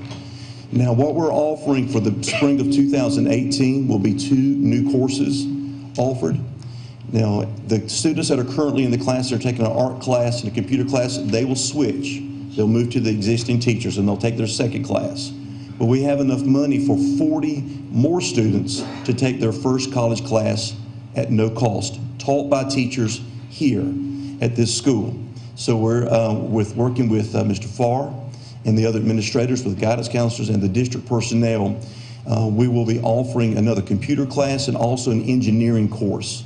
So with these students taking these classes, we're stating here in front of you that you're going to have 80 students taking classes here at Marlboro County High School, some taking their second class, some taking their first class at no cost. Very excited about that. So we're stating, after all this is over, 118 college courses can be completed by our students. And if you can imagine, being a 9th grader, you've got 6 hours, some of them, on their college transcript already. Some of our 10th graders now have 6 hours, 2 classes completed. The other 9th and 10th graders that are starting in the spring semester will have their first 3 hours for their college transcripts. We hope to have enough money to come back to you and state to you that in the summer, we hope to offer the students that started late an opportunity, if they choose to take a class to catch up with their other classmates at no cost. So that's what I'll come back to you at a later date. You have a question? Courses that they're supposed to be taking in the 9th and 10th grade, are they getting their... Yes, they are. That's a great question. That's called dual credit. With dual credit, you get a college level class and a high school credit, at least to your 24 units toward high school. So you're getting one of your 24 units that you have to have, plus a college level class that will transfer to any 2-year or 4-year institution in the state of South Carolina.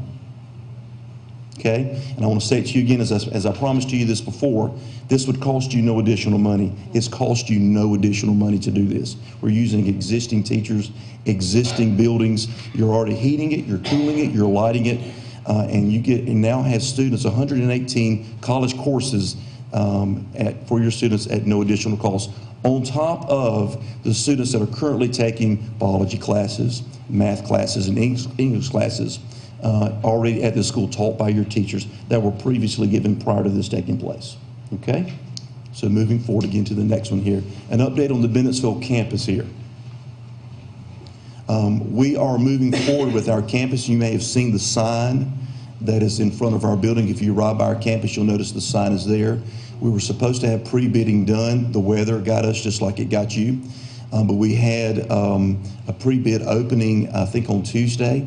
We had 9 companies come out to bid this project, so we're very excited about moving forward with this.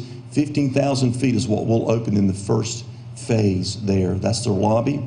When you come in the door, when you walk in the entrance, that's what it will look like when you walk in the door. Okay? What did I do here, Jimmy? There, thank you. All right, what's one point? There we go. Okay. This is the area that is the phase 1 area right here. The entrance is right here, and you'll walk in the door. And this is the area right here that is part of our phase 1. This is the other part of the existing building that is open at this time to other construction. In this building, in these classrooms right here will be classrooms. These are computer classes. where students can take distance learning classes, online classes, and things like we're doing. So all of the classes that we're giving in our current location downtown move to this location, and including we're adding this area which is welding and machine tooling here. So, Mr. Blunt? Yes, sir. So with the welding and tooling, all of the machines got to go in there. Who will be responsible to put all the machines in? Okay, that's a great question. As it stands right now, all of it's on us. Because right now, we are currently stating, before I come to the next part of it, this is all of the funding that we will be putting into place for phase 1. This is all Northeastern Technical College right here. Okay, that's our funding through here. So your entrance, your classrooms to here, and then the welding and machine tooling that's currently here. This is all wide open space that we'll leave open until I get to the next part of the session there, okay? Thank you for the question. All right, now let's talk about the high school partnership. When you look at these classes right here, that's in your packet that I sent to you. The next part of it will be a request to work with the vocational school, the CATE classes, and moving those into our building. Now you're asking, how is that going to work? How do we fund that? How do we staff that? We're looking at your current staff that you have right now. You see some names here, and in your packet, you'll see some other names for our staff. There's some others here. There they are right there. Okay? Many of the courses that we will be offering can be taught by your staff based on the credentials that they have from their colleges and based on the rules and laws that govern our school and the credentials for our school.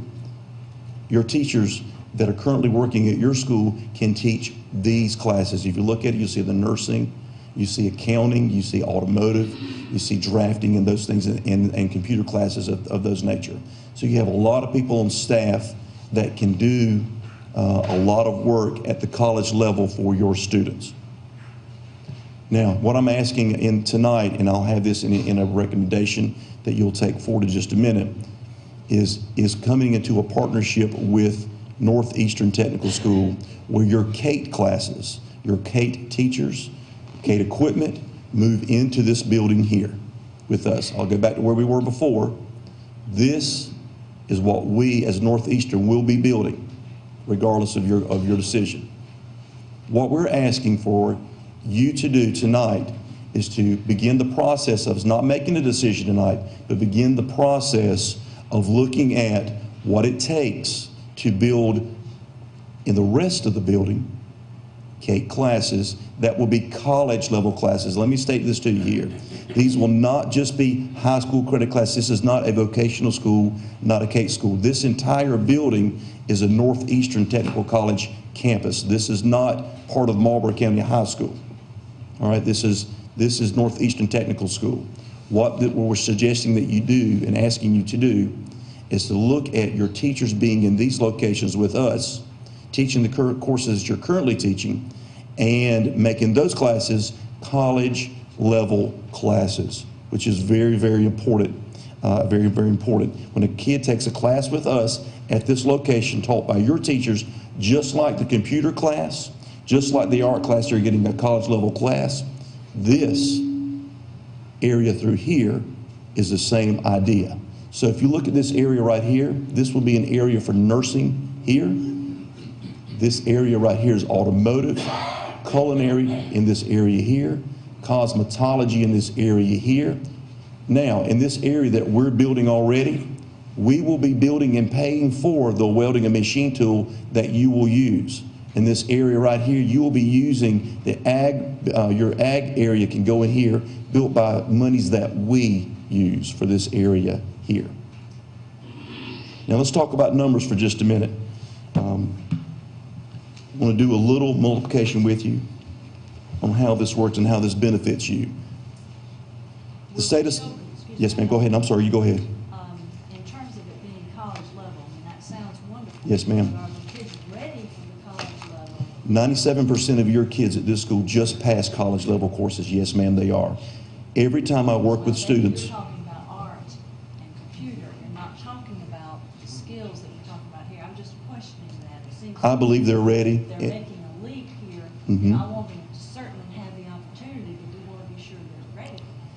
Every time I ask students at whatever level I've taught them, from elementary school, middle school, and high school, and I ask much of our students that where they've shown me they're ready. I believe, and after working with these students here, working with the staff here, and the administrators in this district, I believe this is a viable option for our students. And this is not just something that we're the only county in the state doing. I'm going to invite you in just a little while to attend a meeting with me to go to a location that's doing this already, being very successful for them as well. But let me share with you just a little bit of financial information for you. 2 years ago, you had 17 students out of over 1,100 students taking dual enrollment classes. 17 students. I'm going to do my math with you, okay? The state of South Carolina provides $250 to a district to do whatever you want to do with that money. Now, in some of our counties, they put that money back into the program to lower the cost. Other counties use that money to use on equipment, and also to train teachers for higher ed, to send them back for their masters and above, and those kinds of things. So $250 is what I've been able to figure out pretty much what you get. So 2 years ago, at $250, you got $4,250 from the state for those students.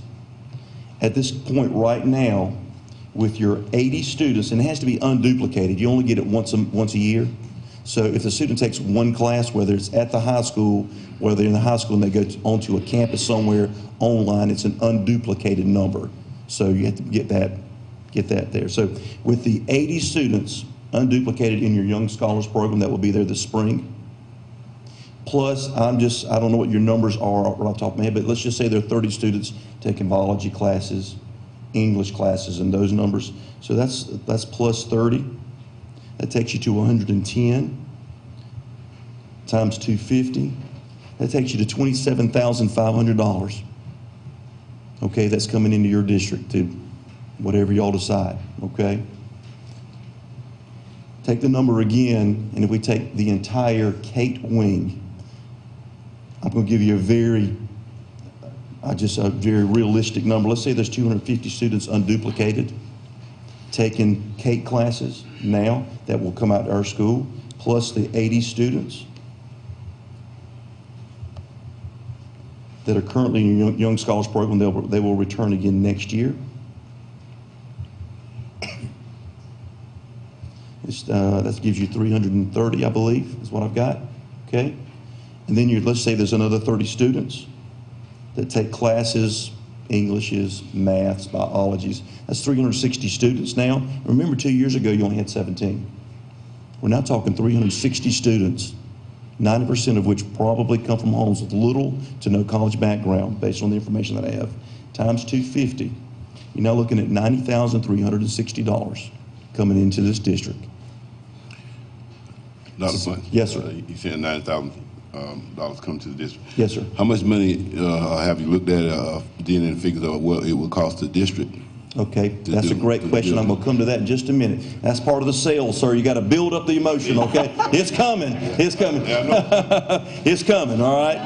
Okay. Okay. Let's cut the chase. Tell us what you want. Okay, well, let me just share a couple more things, okay? Because this, and Ms. Nant, this is such an important decision. You were here, 4 or 5 months ago. Yes, ma'am. Pretty much the same presentation. Okay. And some of this information is kind of redundant, but just go ahead. I'll listen. Okay. This is, yes, sir, Mr. Driggers. When you said something about the agriculture just a few minutes ago. Yes, sir. You pointed to it right up here. Yes, sir. So we're going to be moving the agriculture is what you're saying. Yes, sir. We have here, there. How about things like the greenhouses and stuff that we have here? Is that going to be available? Another great opportunity, right back here, sir, okay. Right here, in this area here. If the parking lot is so big, lots of space back there, we currently do not own the land this direction or this direction here, but there's plenty of space here for your greenhouses and for a very secure shed to hold your equipment.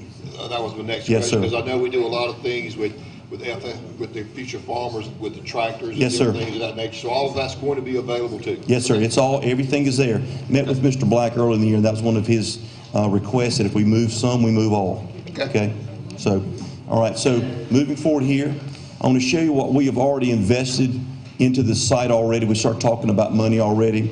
This is from grants that come from the Marlboro County Economic Development area here. They've helped us out with different things, different groups in here that have provided monies. These are equipments that will be in this site at no cost to you. So here's the action, Ms. Fleming. We'll cut to the chase here, okay? There's two actions that I'm going to ask tonight. First is the authorization for the Marlboro County School District Administration to work with NETC to analyze the equipment that you currently have in the Cape building. All right, and provide a detailed cost analysis for expenses associated with a high school moving into the NETC industrial training site. Mr. Coachman, that goes to your question. How much does it cost? Can't tell you, okay? But before you vote on anything, I want you to have full knowledge of what it's going to be. And the way to do this is, before we start going down that road, does the board approve of your administration working with our administration at no cost to you to look at seeing, can this be done? Should we do this? That's what I'm asking you to do. The second one is, yes, ma'am. Yes, Ms. Fleming. Right now, we are saying we have 1,100 students at the high school. Yes, ma'am. 360 away, and that gives the high school 360 less students that's enrolled at Marlboro County High School. Not at one time, okay? The way this will be set up, and this can come to when we start talking about how classes are set up, you would take 2 classes in the morning and come back to the high school and take your classes. Or you would take classes at the high school in the morning and take classes with us in the afternoon. So Marlboro County High School is not losing any students? Or You're not losing these. These are your students. It's kind of like vocational. It's like the old vocational school system. Yes, sir. Yes, sir. We're not taking your numbers away. They're considered Marlboro County High School students who happen to be taking classes at NETC at the other location. They're still your students. Yes, ma'am. And again, that's part of number 1, okay, the first bullet point, okay? Yes, sir. Yes, sir. Yes, sir. Yes, sir. Okay, the second one is this, and this is a really important one right here. I'm asking as the second point of action to do is designate a workshop for the Marlboro County School Board for you, so that we can take all the time that you need, that we need to discuss all of the questions that you have, like right now, the questions that you have from the community as you go out with this and you're talking to the people in the community. They'll have questions. Won't you have plenty of time, whether that's 2 hours, 4 hours, a full Saturday, whatever you determine you're going to need, we're going to meet with you and provide that information. So we want to work with you, NETC, the Marlboro County School District Association, and also bring in Lambert Architecture, who is our architect that has designed all of these drawings, for you to ask that person questions as well, to discuss the findings and drawings and the cost, Mr. Coachman, of the renovation of the NETC Industrial Training Center. Very important. I'm asking for no money tonight. I'm not asking you to make any decision on moving anybody. I'm asking you if you feel comfortable allowing Dr. Lane and his administrative team to work with our team to just look at it. Okay, talk about it. Get with Mr. McNeil and let's talk about transportation. Let's talk about what this all looks like. Talk with our teachers. My goodness, they need to be taught. They need to have us talk about this as well. Talk with the administrators at the schools. Let's get all this done and then come back to you with the facts that you have. And if you've got questions, get them to Dr. Lane. Let's answer those in a very proactive, professional way so that you can be confident whether you say yes or no to this decision. Dr. Bunch? Yes, ma'am. Would it hinder what you all want to do if this workshop is held February the 12th or after? I think your next board meeting is the 5th. Is that correct? Yeah. I would ask that we do it ahead of time because you may need to take some kind of action at the 5th. Not saying that you're voting for or against it, but after this workshop, we might determine, okay, this is the next step. The problem here is if we continue to off, it's August. There's construction. I was only asking for personal reason. I'm having a knee replaced on Friday, and I can't drive very well. I got you. Or be on feet, whatever. I got so you. I had to make plans. I got you. I got you. I got you. The problem is just going to be time there. So if it's at all possible, prior to the 5th, and that gives us approximately 3.5, 4 weeks to get some decisions and folks made. Okay. So totally personal question. Got you. Yeah. Okay. Ultimately, you're going to look for a partnership where money comes from us. Oh yes, ma'am. I'm going to come to you for some money. Okay. Oh yes, What I'm ma'am. saying is, for us to vote to move forward, we need to have more than a workshop and then a vote, I think, because I don't know if we're going to have the money, and, you know, in terms of wherever we're going, and we have not had. Yeah. Ms. O'Nation, let me say to you again, at the next board meeting, we're not going to ask for anything that you can't say yes or no to. We simply need to begin now the process of let's just talk about it, get with the experts in this district, talk to the experts around the state, talk to the schools that have already done this. And no need to talk about all this if y'all don't want to go down that avenue. But I'm just saying to you is this is such, I believe, such an important impact on our community, where students have an opportunity to start taking college classes, but also, as in our vision, this is a workplace. You put on the uniform, you punch in, you're on time, you're working. It raises the level of expectation for our students to go to work, to get a job, to go into a career that's exciting and rewarding for them and make a living for the families wherever they choose to live. It's a wonderful idea. I just don't know how much it's going to cost, and that we'll have to get to that, I'm sure. And Mr. Norton? I just was wondering if this is limited to the high school, or if this is also for the community. This is for the community. This is a technical school, just like our campus in Sherall, just like our campus you have downtown here. This is a technical school. We're offering you an opportunity to use the staff that you currently have to work with students to help them become, to get their college credits. So a person that has graduated, or maybe not graduated, could go and take a course under one of the high school instructors? Most certainly. Now, first of all, will be your high school students first. We'll go into the first, and then whatever room we have, then we go from there.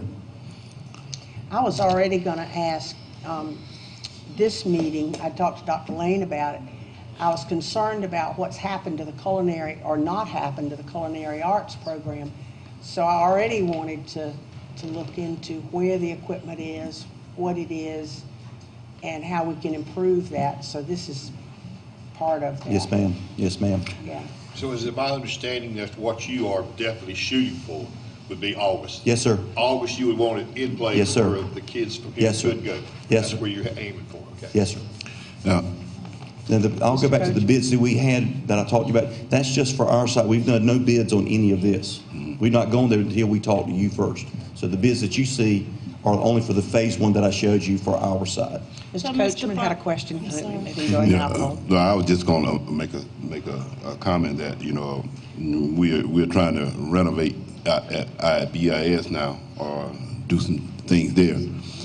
And we don't have much money, but if we're going to consider doing this, we need to make sure that we take care of our own, which is BIS, along with this program. Yes, sir. So we take care of both of them if we're going to spend any money. Yes, sir. Yes, sir. And I think that would be a better sale to everybody. Along with BIS, we also have the other schools in the county that something could happen, that they need constantly to be repairs. And those are things that, how many we got? Well, we're just going to go for, of course, they had to do some work at Blenheim recently. Ms. Wright? So those are things that I think, to rush into something, say you need a decision in 3 weeks, and not hearing from our staff, our people, to tell us what may be coming down the pipe. They do, when school is out, they spend a tremendous amount of money keeping up these old buildings that we're in now, and you're asking us to take on some, I just think some, it's going to take some thought, a good sell. Right. I think it's a wonderful idea, Mr. Bunch. Thank you. I know we've been, since Dr. Tiller been here, the idea has been floating around. Yes, and we've ma'am. been, but there, Mr. Potts, but you've been working on this. Do you see that we have any money anywhere? Because I'm sure we're going to have to Well, the first thing provide you got some to do money is to determine get how much ourselves money, in right? there. Let me state, one of the first concerns I had was whether or not we could actually use general obligation bonding for a facility that we didn't have ownership of, and I've already cleared that with Franny Heiser. And we can actually do that form of financing just holding a leasehold interest in the property. So we don't have to hold physical title. Well, And that's important because then the funding comes out of debt service rather than coming directly out of general fund operations. So to me, that's really critical. Okay, but I wasn't finished. Okay, all right. Go ahead, Will Ms. that Frank. interfere with any referendum that we may Well, possibly be able to? what happens is any financing that exceeds $4 million, we've got to go to the general public for, regardless. So you and we're not talking anywhere close to that number here. You don't think so? No. Mr. Branch had a question. So you said we'll use general obligation bond? Yes, sir. Right. Is that in any way going to hurt us if we have a roof collapse or we need major work? We'll use part of our 8% capacity to accomplish that. So when we say 8%, it's a part of the $4 million limit. Yes. So you are saying that we can borrow money to invest in Northeastern Tech? Well, if we hold a leasehold interest in that facility, we can use public general obligation bonding to pay for the improvements. Yes, ma'am. We have to borrow to do it, probably.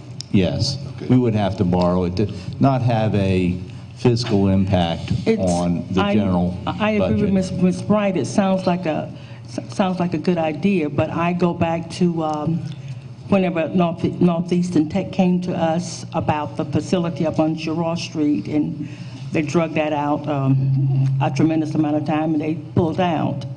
Kind of left a bad taste in the community.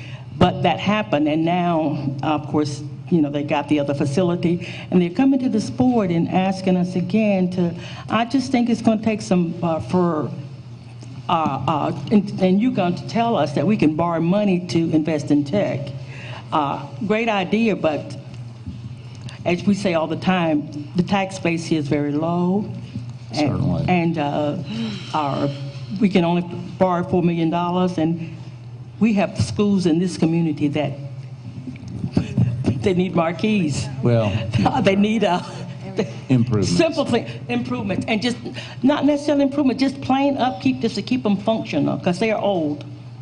That's just my And I guess the other issue is what's the alternative when we start looking. One of the things we tried to do with Kate, for example, is we tried to do a design-build, a request for a design-build project for the culinary arts. We didn't even get any response to that because of the fact that there was the folks that were looking at doing the proposals would have to more or less create the plans on their own dime, and so we couldn't, and we just didn't get a response from that. So we ended up, we only had so much to work with. We had about $100,000. We just, and with this facility, you're looking at some of the things like, for example, having to comply with new international building codes in an older facility, making those structural changes within the existing building. So then we were effectively, then we were told maybe the better option was to actually look at a different facility and actually build another facility outside the high school rather than having to build the facility within. So, Mr. Park, when we were having plans of putting it out there at the old East Side School building, yes, sir. and NETC pulled out, I think there was a $350,000 worth of work that had been done or damaged, and they said they was going to repay us. Did we ever receive that money? No, I'm not aware of $350,000 in damages. Anybody on the board other than me remember that? I remember that. There are a lot of misstatements being made here. Well, let me clarify. And, well, let me finish. No, I'm clarifying. You said if I misspoke, I'm going to clarify what I misspoke on. It may not have been $350,000, but because of the work and the structure that they had took out, they said they would pay us the money back. I know it was in the 300,000 range. Well, the issue was that the building was unsuitable for what they were trying to do. And when Dr. Wagner came here, he knew a bit more about construction than the previous Yeah, I'm just talking about the money. And the building was unsuitable. So did we ever? And I think before we discuss this any farther, we need to have accurate information. Well, my question is, did we ever receive any funds back from what it said? No, we got no reimbursement. I'm not aware of what damages that you're referring to. So. You don't recall us supposed to be getting any money back? No, I know we didn't receive any. You don't recall them that promise here with the guy standing at the podium making that? We can look at the video and see that. Well, it's on the video. We can do that. It's on the video. And it's really not germane to this issue. Yes, Mr. Branch. You know, I think all NETC is asking is for us to have another conversation. Right. Right. I mean, you know, and the way I looked at, I mean, if my math's right, that's 280 more students. Exactly. That's going to get college credits. And they're going to be one step closer to getting a 2-year degree or a 4-year degree. I mean, I think we should at least have the conversation. Sure. We should at least have a meeting and listen to what they have to present. Can we please have a motion I don't know if we need to that point, but. I would ask for a motion that you allow us to move forward to meet with your administration. Right, to and with analyze the discussion. equipment and to designate a date for a workshop. And that workshop would be at the old Winn-Dixie, at the new Yes, NETC ma'am. building. Sure. All right. And have you got a proposed date for, That's at your discretion, okay? just prior to the next board meeting. Now, Okay. before we do the motion, and I just want to know, Dr. Lane, have you had any prior knowledge of this? I did, and actually, He's on the board. I know he's on the board, but I want it clear that you have some working knowledge of this, or this, I do, yes. I did, and I do, yes. and your administration, are they aware of it as well? Well, we haven't taken it to that level yet because I wanted To see how the board felt, probably. absolutely. Okay. I do support his recommendation that the administration do work with their team to see where we are and what can and or should or should not be done.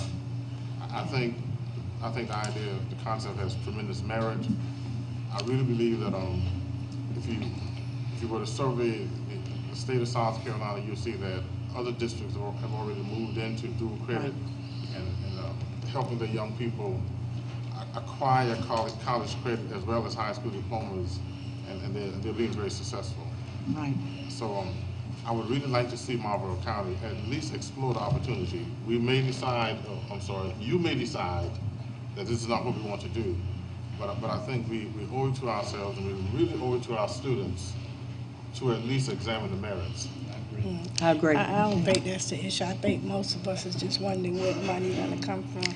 I also, and I understand, Dr. Lane, but I also, the merits of children being in a safe and healthy environment, that is also very important at a young age. We can't do everything, and no matter how good they are, we have to make hard choices. This board is not easy. Limited funds, we don't want to raise taxes, we don't want to raise millage, and we can only borrow $4 million, and we have old facilities here. Well, and we've this had is some, just a discussion. And are you going to make a motion? Well, if there's consensus of the board, I think the motion would be that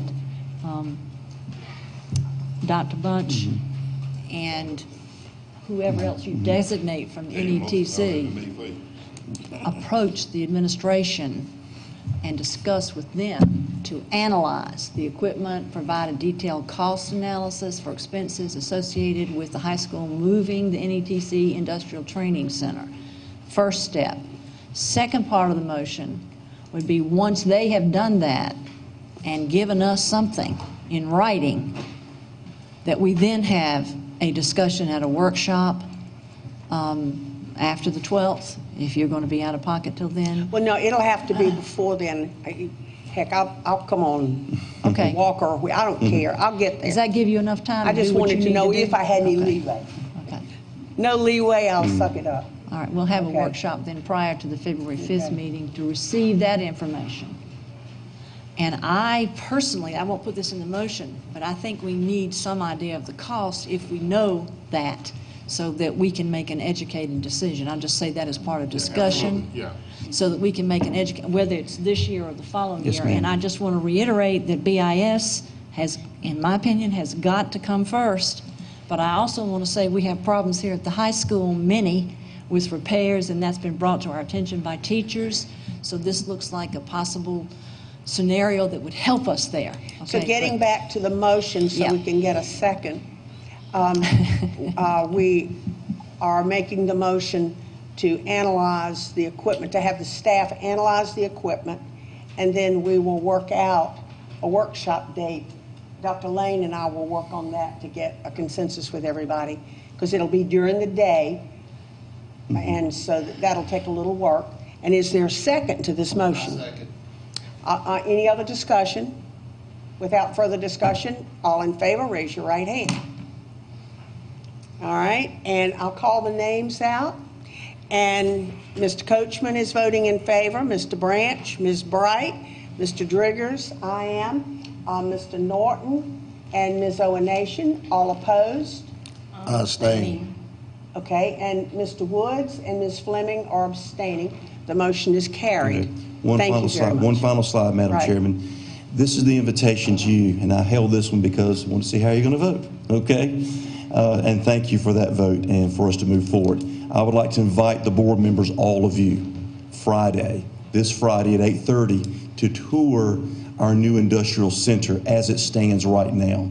We are taking our staff from Northeastern Sherall, inviting our other staff members from the other buildings, our board members, to come to see what we currently have.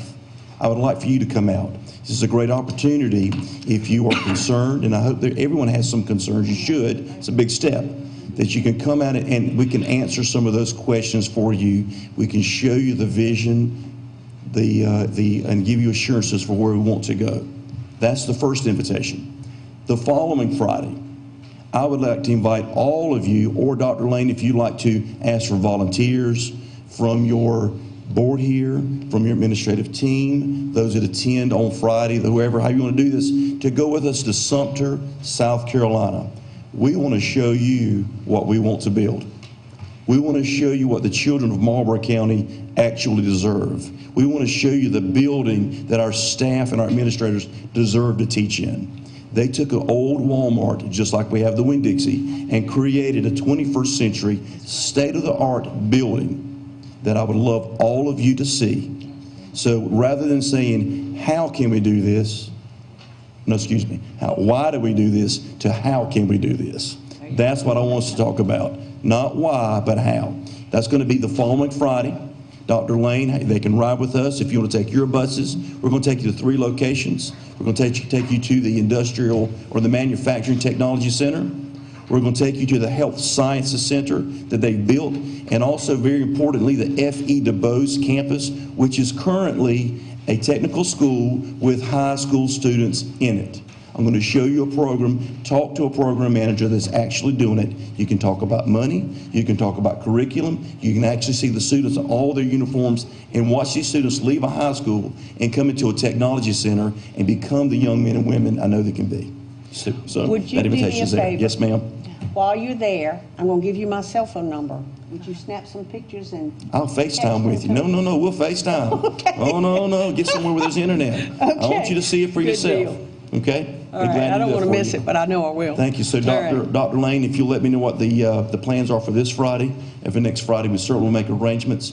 We're also taking our staff to go see these centers so they know where we're going as a college and how our communities from Chesterfield County, Marlboro County, and Dillon County can be effective when the right educational process takes place in the right building. So thank you for your time. Thank you. Mr. Bunch, Yes, as an ma'am. aside, and just to really nail you, Yes, ma'am. you're going to move your campus from the building where you are now? No, ma'am. No, ma'am. We're going to keep our building in Sherall, keep our building in Pageland, keep our building and expand in Dillon, and also create this campus in Marlboro County. But the campus that is now in Marlboro? Oh, yes, it moved. Yes, ma'am. And what's going to happen to that building? That is given back to the city. There was a To the swap city, there, there's a and that's swap already there. taken place, and that was an Okay. agreement with the county. Okay, could we get any access to that building as part of this deal? You talk to Ron Mullin, those folks, that's his building. We now. may need that building. That's his building. Okay, all right. Thank you, Dr. Thank you. Bunch. Appreciate it. Yes, ma'am. Dr. Harris? The EOC test results, please, sir. Short and sweet, Sterling.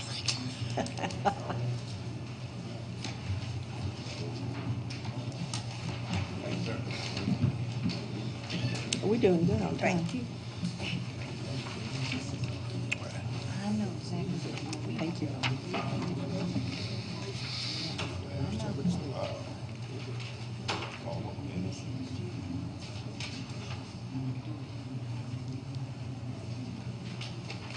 All right.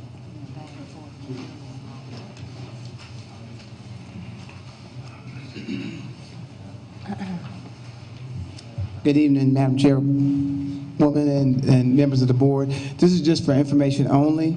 At this time, I know Mr. Farr is still in the building, and I don't know if any of the other high school teachers are in the building, if they'll just stand. What I provided with you is a comparison of the fall ELC scores for the high school. As you can see, you have the fall 2016 scores and the fall 2017 scores. And in red, you see the gains from last year. And it just states that we'd like to commend Mr. Farr and his staff for his leadership and progress these teachers and students have made the first semester of the school year. As you can see, Marlboro County High School has shown noticeable improvement in students' test scores in all 4 content areas. And if this continues, it will impact very positively on the overall accountability rating. You can see there was a gain in biology of 2.13%, a gain in English 1 scores of 28.6%, a gain in Algebra 1 of 42.1%, and a gain in U.S. history scores of 9.12%. So in all 4 content areas, the high school has made gains from the from last year's fall scores, and that's a tribute to Mr. Farr and his staff. Thank you. Thank you very much.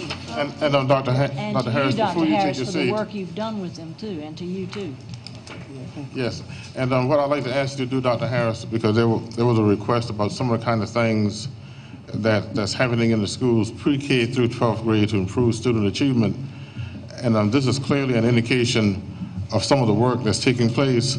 Would you and CIA please plan to share with the board at our February meeting some of the kind of things that are happening from pre-K through 12th grade, some of the innovations like Imagine Learning, Imagine Math, those kind of things that are making a significant difference and that are causing these kind of results. This is significant. This is significant. Algebra from 42%. Yes. In fact, look at the algebra. And I'll share, I guess, because the audience doesn't have access to what we have here, but for the fall, the high school, last fall 2016, the high school had 49.64% passed the Biology 1 end of course. This fall, they had 51.7%. Last fall, the high school had 58.23% passed the English 1 ELC scores. This fall, the high school had 86.8% passed the English 1 ELC scores. Last fall, the high school had 52.6% passed the Algebra 1 ELC. This fall, the high school had 94.7% passed the ELC. And last fall, the high school U.S. history had 30.1% passed U.S. history. And this fall, the high school had 39.31% passed U.S. history in the course. Outstanding gains. Middle school students counted in, would that take in? Not in these. The middle school kids are all in our year-long courses, and so they'll take their ELC with the remainder of students that take the ELC in the spring. So these are all things that have happened here at the high school. That's excellent. Yeah, it is. Yes, it is. Dr. Harris, I got one thing. That's what I'm thinking. Mr. Branch. They're taking I think algebra at the early. December meeting, there was an attempt to go over some test scores with us, and there was a little bit of confusion. Can we have a short presentation on that at the next board meeting? Okay, those are the beginning test scores from the other schools. Yes, I think I. Whole county. Okay, yes. So Okay, yes. This is great. Okay, I'm looking at where we are. We're 51%, so we're about halfway there. But in English, we're just 86%, 94%. And Algebra 1, this is great. What it was then. That's not why they wanted to stay as they are, this high The school. 51 and the 39, we still got the 51.77 in biology and U.S. history.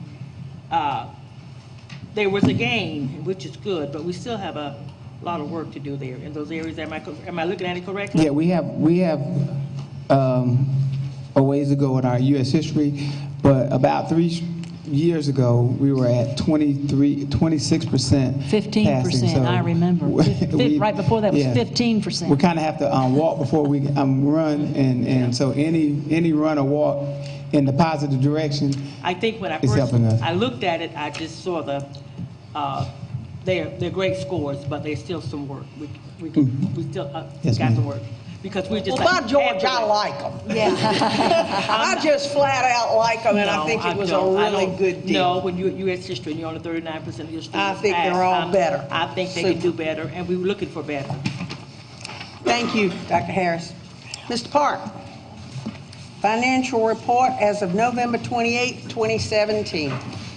You have the report as of November 28, 2017. I don't know if there's any questions regarding the report as presented. Thank you. Yeah, thank you. All right. Superintendent's report, Dr. Lane. Thank you, Madam Chairperson.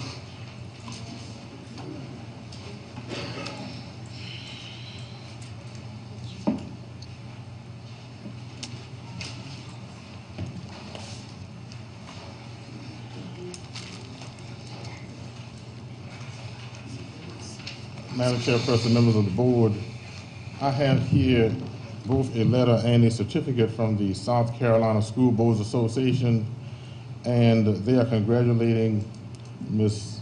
Ohanishan, and I'll read the letter. Congratulations on achieving 15 years of school board service for Marlboro County School District. On behalf of the officers and staff of the South Carolina School Boards Association, thank you. You have played a critical role in guiding your district and have invested countless hours to improve education in the District of Marlboro County. Thank you. Good job. Who's off camera?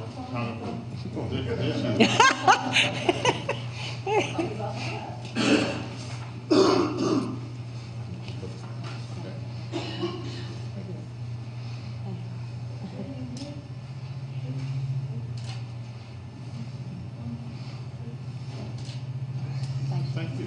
Well, thank you. Congratulations. Congratulations. And I'd like to make a statement, Dr. Lane. That's 15 years in a row, was it not? I mean, I suppose that's really good. Yeah. 15 years in a row. That's right. Yeah. Madam Chairperson and members of the board, these are your ethics, some yeah. reforms that we'd like to present to you. And please feel free to contact my office if you need any assistance. Your ethics survey that's required to read. Not a survey. It's check It's your ethics form that you have to fill out. It's a survey. Yeah. Okay, yeah. There's a check in there, you got to fill it out on that ethics.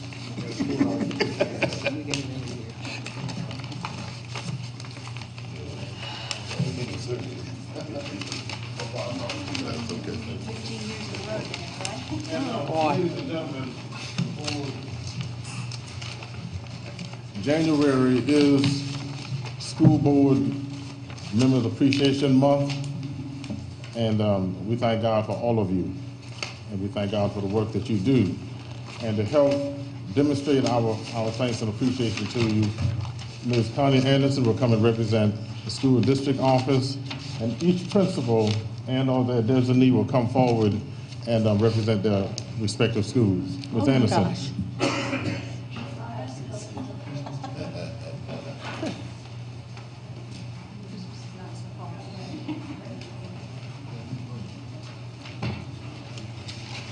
You're alive. Y'all did some work here.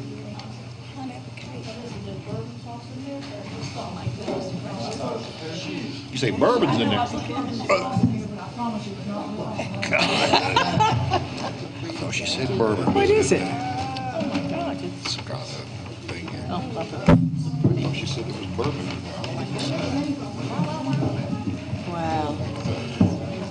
And principals, if any of you wish to say a word at the mic, please feel free to do so.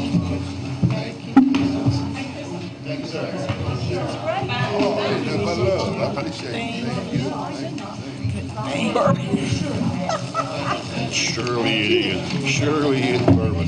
Thank you very much. Thank you. Thank you. How are you? I hope you got some extra in there for me, her. Oh, thank you. Okay. Oh, I'm doing well here. Thank you. Oh, that's that. Oh my gosh, a Yeti cup. I love Yeti cups. Thank you. Oh my gosh. We ain't got no money. I know. Glad to see her. Thank you. Wow. Good welcome. My goodness, great day. I think I got one of those, the red one there.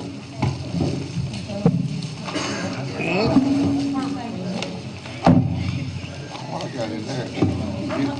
If I got a tiger paw. I can't carry any more home, so.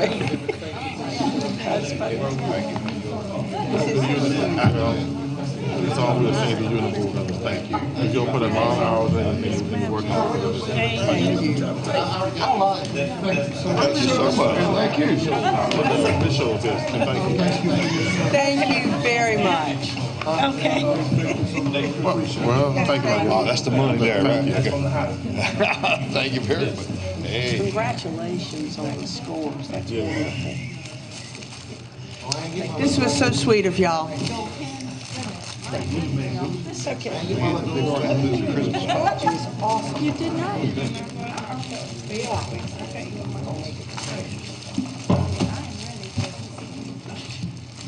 Thank you, and listen, and again, congratulations. Spar, have you already moved the Christmas cards that was over here? No, I got one. I just wanted to see if I could identify who did it. That's okay. I'll find out later. Y'all gonna have to raise your hands real high from over there because I can barely see you. All right, so now, do we have anything here other than receiving legal advice? Dr. McConnell, I need to share one thing with you. Okay. Just one. And what will that go in? It will come in that acting superintendent just. Okay. All right. So now, I need a motion to go into executive session. Did you have any other superintendent's report? No, that was it. Okay, all right. I'm sorry, I didn't mean to No, assume. you're fine. We just thank all of you. God bless you. We need to go into executive session for an acting superintendent issue, receipt of legal advice.